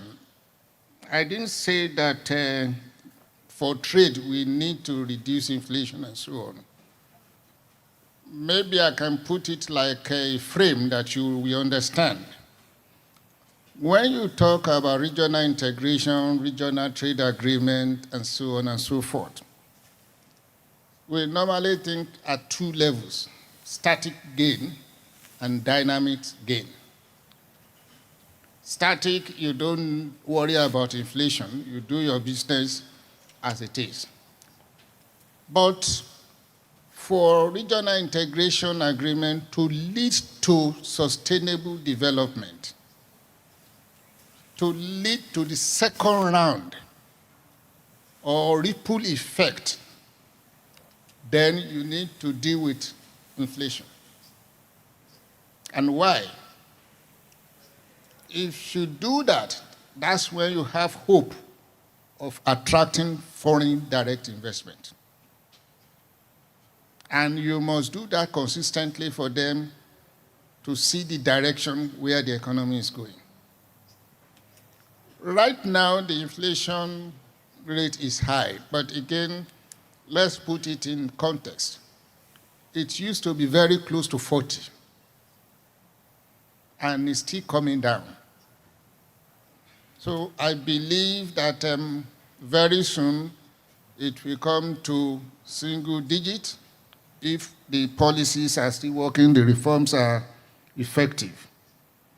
So dynamic gain from regional integration agreement is core, and it's important whenever you are talking about gains from regional integration. There is a question about AFCFTA, gaps assessment, and so on. Yes, you're right. What I mean at the level of government, not at the different sectoral issues. You did not mention that there is a committee that's actually in charge in terms of action to do this. What we've not seen is actually for them to then coordinate among themselves. Remember I said that maybe Nigeria is not interested in that area. But deliberately, the way it was designed is that a la carte. You can decide to pick area you want in AFCFTA. Let me also point out one thing. AFCFTA is one of the agreements that doesn't explicitly saying how to redistribute gains. Have you noticed that? The reason is that we believe countries should be able to decide which area their gain is going to be.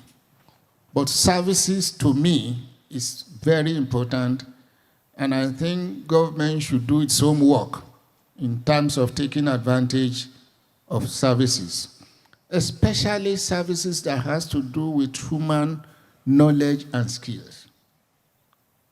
I see no reason why people will have PhD degree and don't have employment. And there are countries where they can use their skills or knowledge.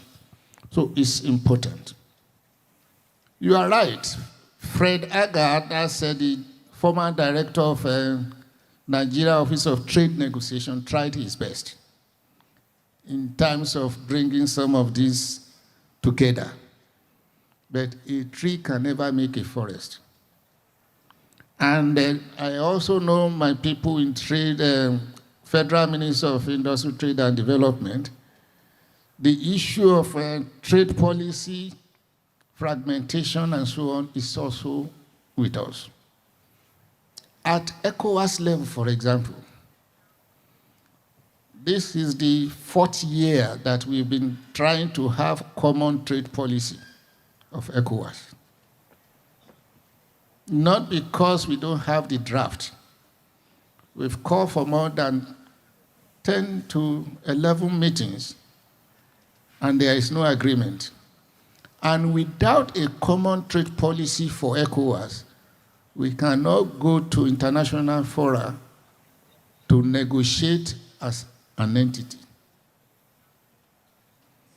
Now, what we did to that common trade policy is to suspend it, hoping that the 3 countries that left ECOWAS will come back.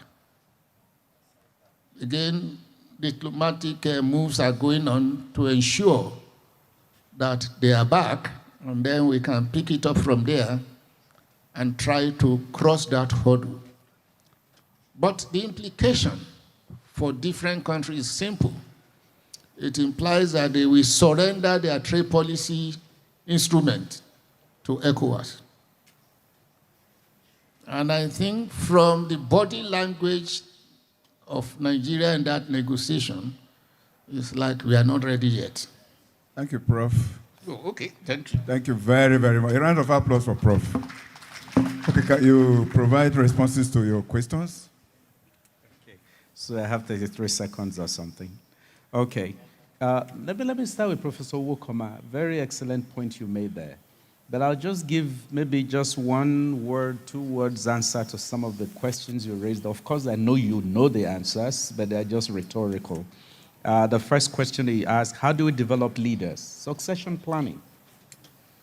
I mean, we know countries like Singapore, like Korea, they already know in advance, 30 years, you know, people who will step into, you know, there are leadership processes you have to follow.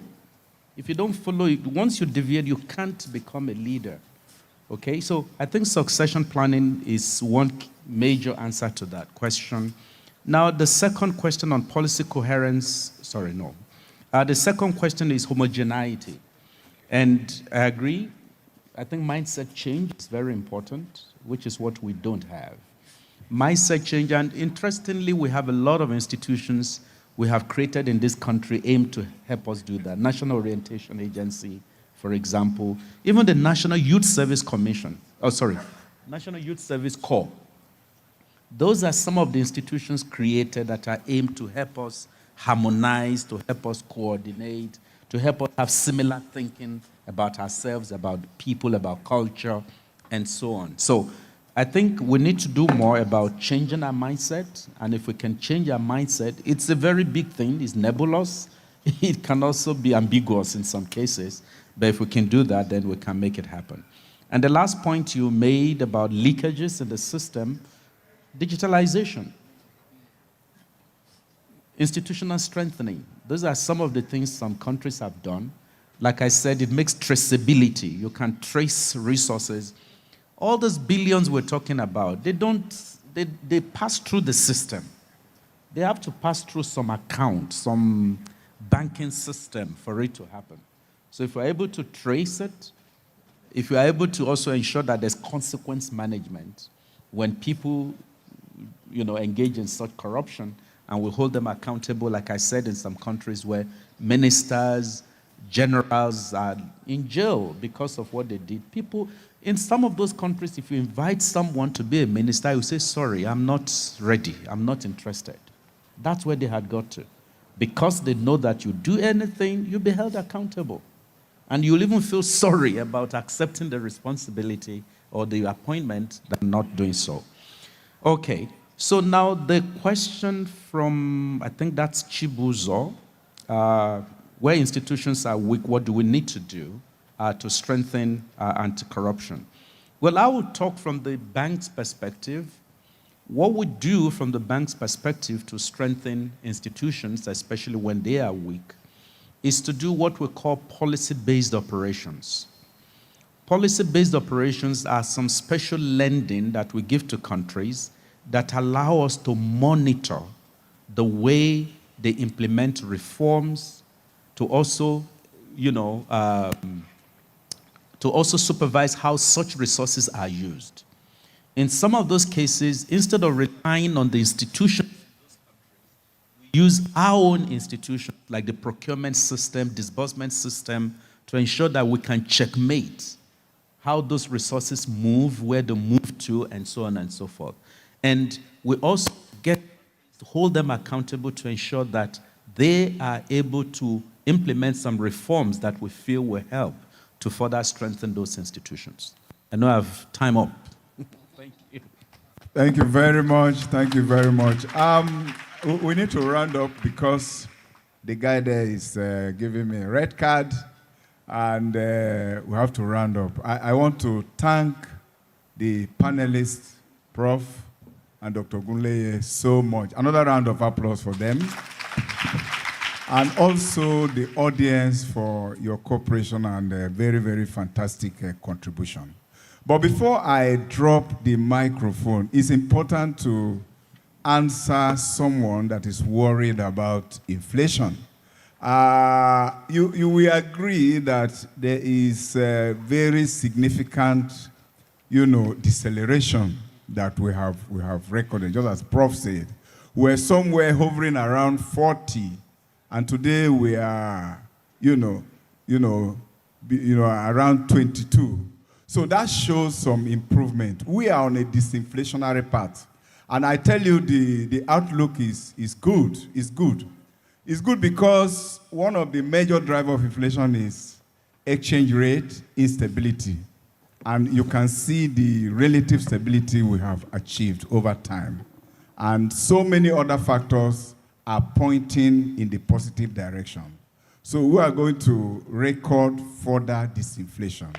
And that should be able to address some other issues that we have. We know that our own disinflationary part is somehow, sticky compared to our neighbors, Ghana, Sierra Leone, and the rest of them.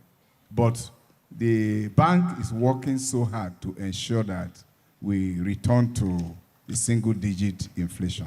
But moreover, the transition to inflation targeting is something that the bank is working so much hard to achieve, and that will be able to hold both the fiscal and the monetary policies accountable, and that will be able to help us to have a good control on inflation.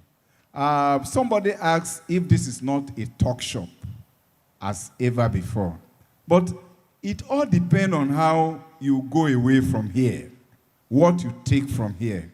For me, we have policy managers here that can shape the direction of policy, and they are listening to what we are saying. We have, academicians here whose takeaway, I believe a number of us have taken certain areas that should form the priority of our applied research, which we need. Research that, should be able to connect policy, which we need so much. And I think this is where Nigeria Economic Society is very, very relevant. For students, it's also provide opportunity for areas where you can prioritize your research too, and your projects, and so on and so forth. So in all this, we are leaders in our little corner. And if we do what we are supposed to do, I am sure Nigeria will be better for it. On behalf of my Deputy Governor of Economic Policy, I would like to thank the President and ESCO for giving us the floor to chair this session. Thank you very much, and have a nice evening.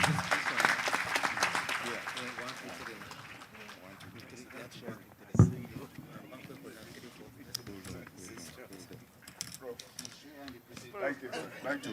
One.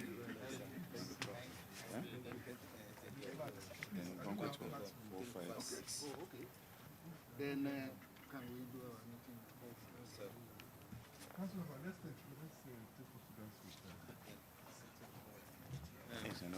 Yes. Thank you very much. We've just been having a couple of realignments here and there, but we want to thank you all very much. Our concurrent sessions will commence, and I'm sure all our technical team, yes, they're trying to ensure that they put a record to this date by,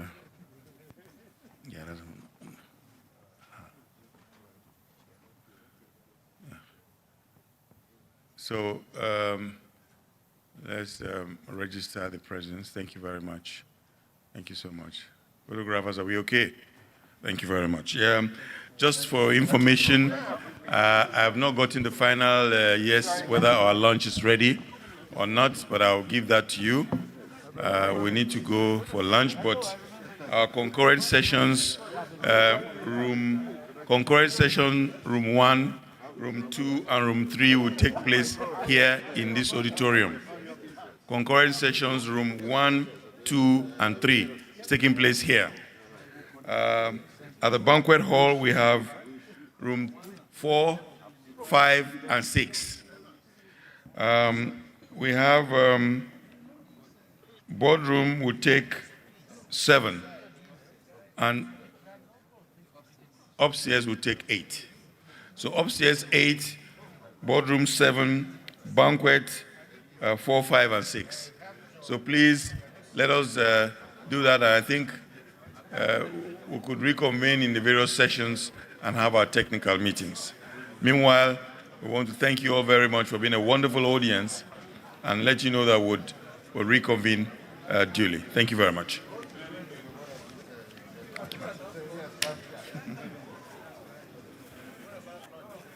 We're going for lunch.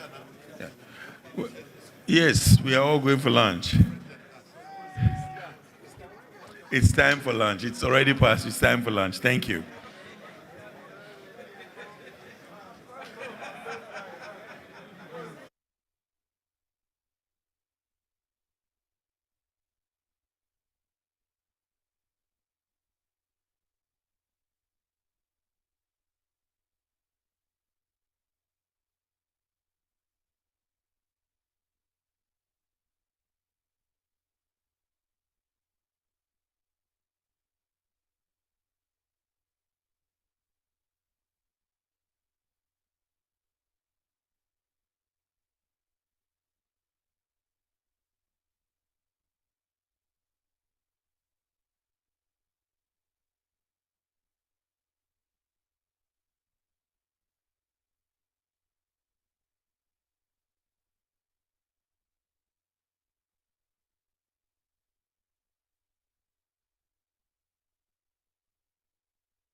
of the Nigerian Economic Society's annual 66th conference was nothing short of remarkable.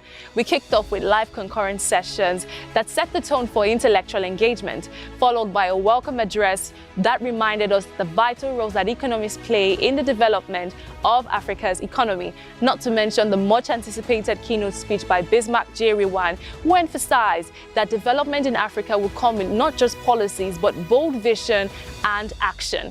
But at the heart of the day's proceedings, we had the induction and the fellowship awards, where we celebrated excellence, from distinguished public service and corporate awards to inductions and recognitions of lifetime achievers and the fellows, all whose works and services have stood the test of time and continued economic discourse across the continent. As the sun sets on day 1, the stage is rolled out for day 2, with the ground opening by the Vice President of the Federal Republic of Nigeria, His Excellency Senator Kashim Shettima, followed with fireside chats and plenary sessions that promise to be thought-provoking.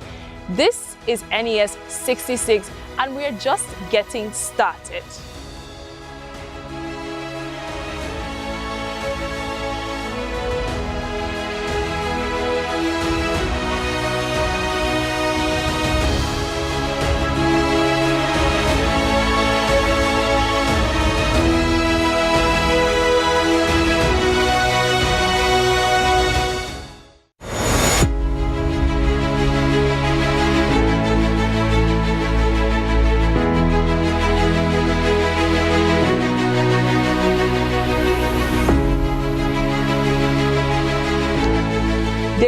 Of the Nigerian Economic Society's annual 66th conference was nothing short of remarkable. We kicked off with live concurrent sessions that set the tone for intellectual engagement, followed by a welcome address that reminded us the vital roles that economists play in the development of Africa's economy, not to mention the much-anticipated keynote speech by Bismarck J. Rewan, who emphasized that development in Africa will come with not just policies, but bold vision and action. But at the heart of the day's proceedings, we had the induction and the fellowship awards, where we celebrated excellence, from distinguished public service and corporate awards to inductions and recognitions of lifetime achievers and the fellows, all whose works and services have stood the test of time and continued economic discourse across the continent. As the sun sets on day 1, the stage is rolled out for day 2, with the ground opening by the Vice President of the Federal Republic of Nigeria, His Excellency Senator Kashim Shettima, followed with fireside chats and plenary sessions that promise to be thought-provoking. This is NES 66, and we're just getting started.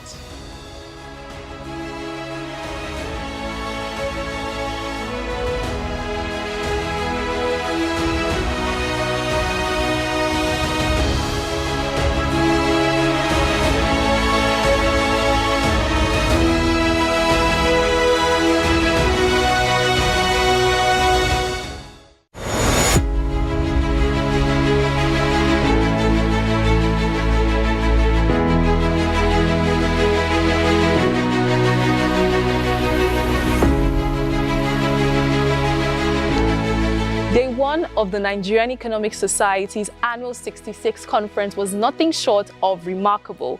We kicked off with live concurrent sessions that set the tone for intellectual engagement, followed by a welcome address that reminded us the vital roles that economists play in the development of Africa's economy, not to mention the much-anticipated keynote speech by Bismarck J. Rewan, who emphasized that development in Africa will come with not just policies, but bold vision and action. But at the heart of the day's proceedings, we had the induction and the fellowship awards, where we celebrated excellence, from distinguished public service and corporate awards to inductions and recognitions of lifetime achievers and the fellows, all whose works and services have stood the test of time and continued economic discourse across the continent. As the sun sets on day 1, the stage is rolled out for day 2, with the ground opening by the Vice President of the Federal Republic of Nigeria, His Excellency Senator Kashim Shettima, followed with fireside chats and plenary sessions that promise to be thought-provoking. This is NES 66, and we're just getting started.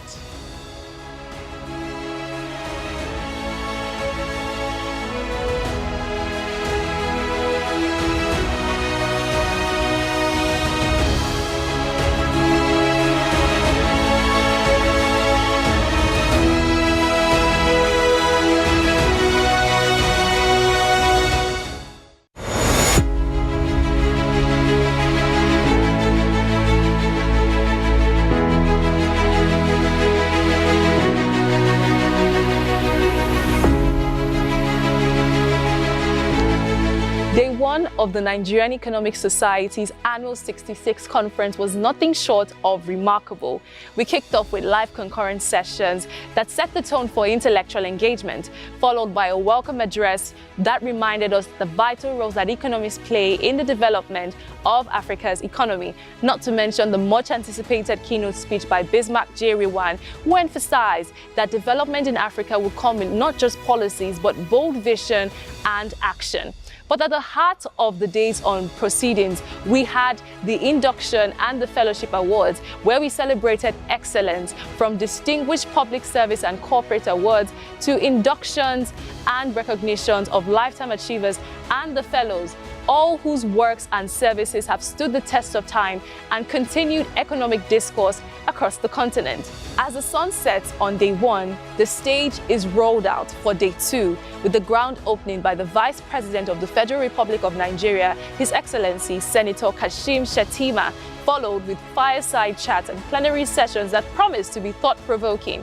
This is NES 66, and we're just getting started.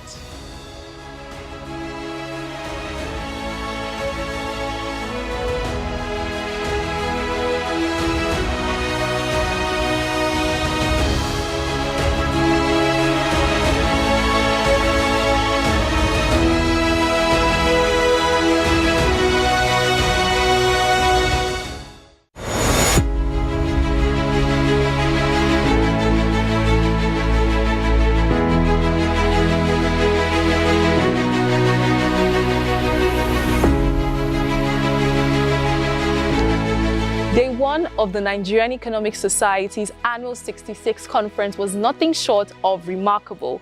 We kicked off with live concurrent sessions that set the tone for intellectual engagement, followed by a welcome address that reminded us the vital roles that economists play in the development of Africa's economy, not to mention the much-anticipated keynote speech by Bismarck J. Rewan, who emphasized that development in Africa will come with not just policies, but bold vision and action. But at the heart of the day's proceedings, we had the induction and the fellowship awards, where we celebrated excellence, from distinguished public service and corporate awards to inductions and recognitions of lifetime achievers and the fellows, all whose works and services have stood the test of time and continued economic discourse across the continent. As the sun sets on day one, the stage is rolled out for day two, with the ground opening by the Vice President of the Federal Republic of Nigeria, His Excellency Senator Kashim Shettima, followed with fireside chats and plenary sessions that promise to be thought-provoking. This is NES 66, and we're just getting started.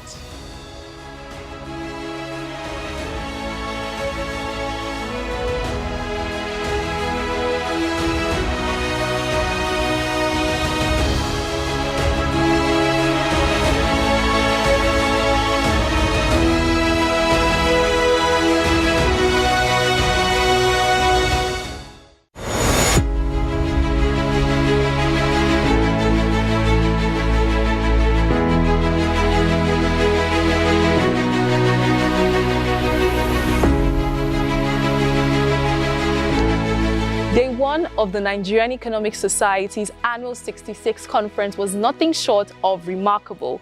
We kicked off with live concurrent sessions that set the tone for intellectual engagement, followed by a welcome address that reminded us the vital roles that economists play in the development of Africa's economy, not to mention the much-anticipated keynote speech by Bismarck J. Rewan, who emphasized that development in Africa will come with not just policies, but bold vision and action.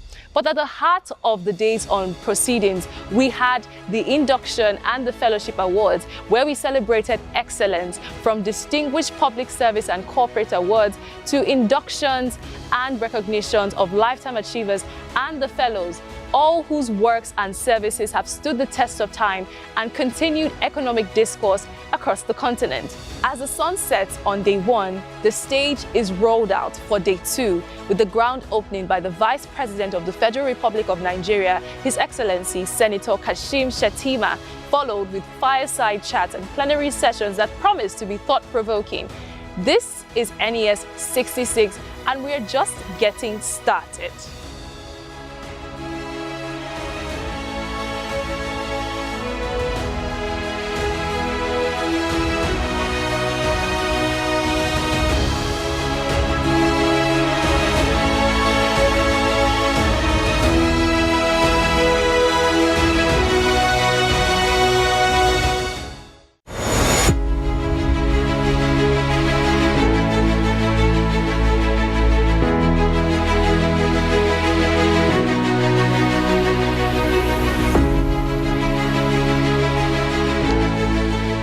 one of the Nigerian Economic Society's annual 66 conference was nothing short of remarkable.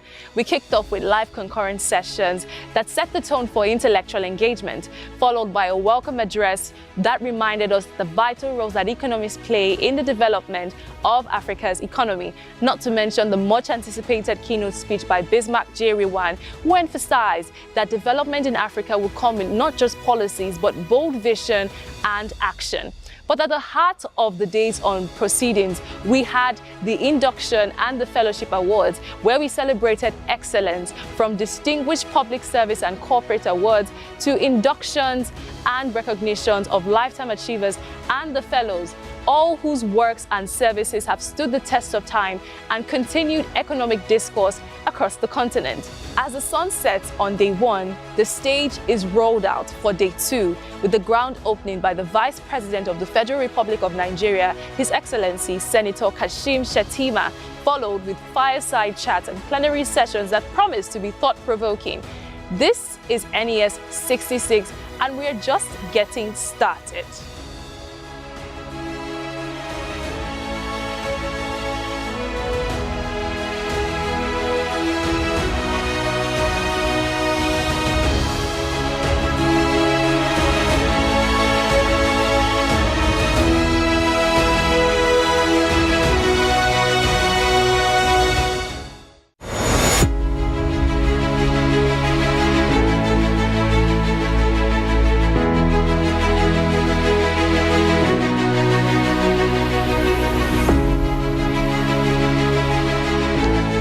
Day one of the Nigerian Economic Society's annual 66 conference was nothing short of remarkable. We kicked off with live concurrent sessions that set the tone for intellectual engagement, followed by a welcome address that reminded us the vital roles that economists play in the development of Africa's economy, not to mention the much anticipated keynote speech by Bismarck J. Rewan, who emphasized that development in Africa will come with not just policies but bold vision and action. But at the heart of the day's proceedings, we had the induction and the fellowship awards, where we celebrated excellence, from distinguished public service and corporate awards to inductions and recognitions of lifetime achievers and the fellows, all whose works and services have stood the test of time and continued economic discourse across the continent. As the sun sets on day one, the stage is rolled out for day two, with the ground opening by the Vice President of the Federal Republic of Nigeria, His Excellency Senator Kashim Shettima, followed with fireside chats and plenary sessions that promise to be thought-provoking. This is NES 66, and we're just getting started.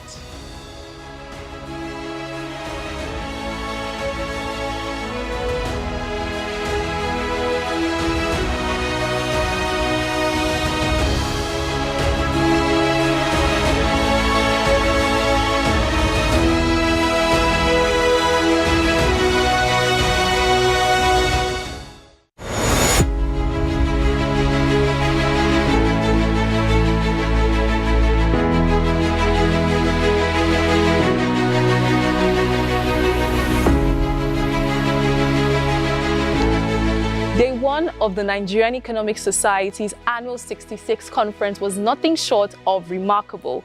We kicked off with live concurrent sessions that set the tone for intellectual engagement, followed by a welcome address that reminded us the vital roles that economists play in the development of Africa's economy, not to mention the much anticipated keynote speech by Bismarck J. Rewan, who emphasized that development in Africa will come with not just policies but bold vision and action.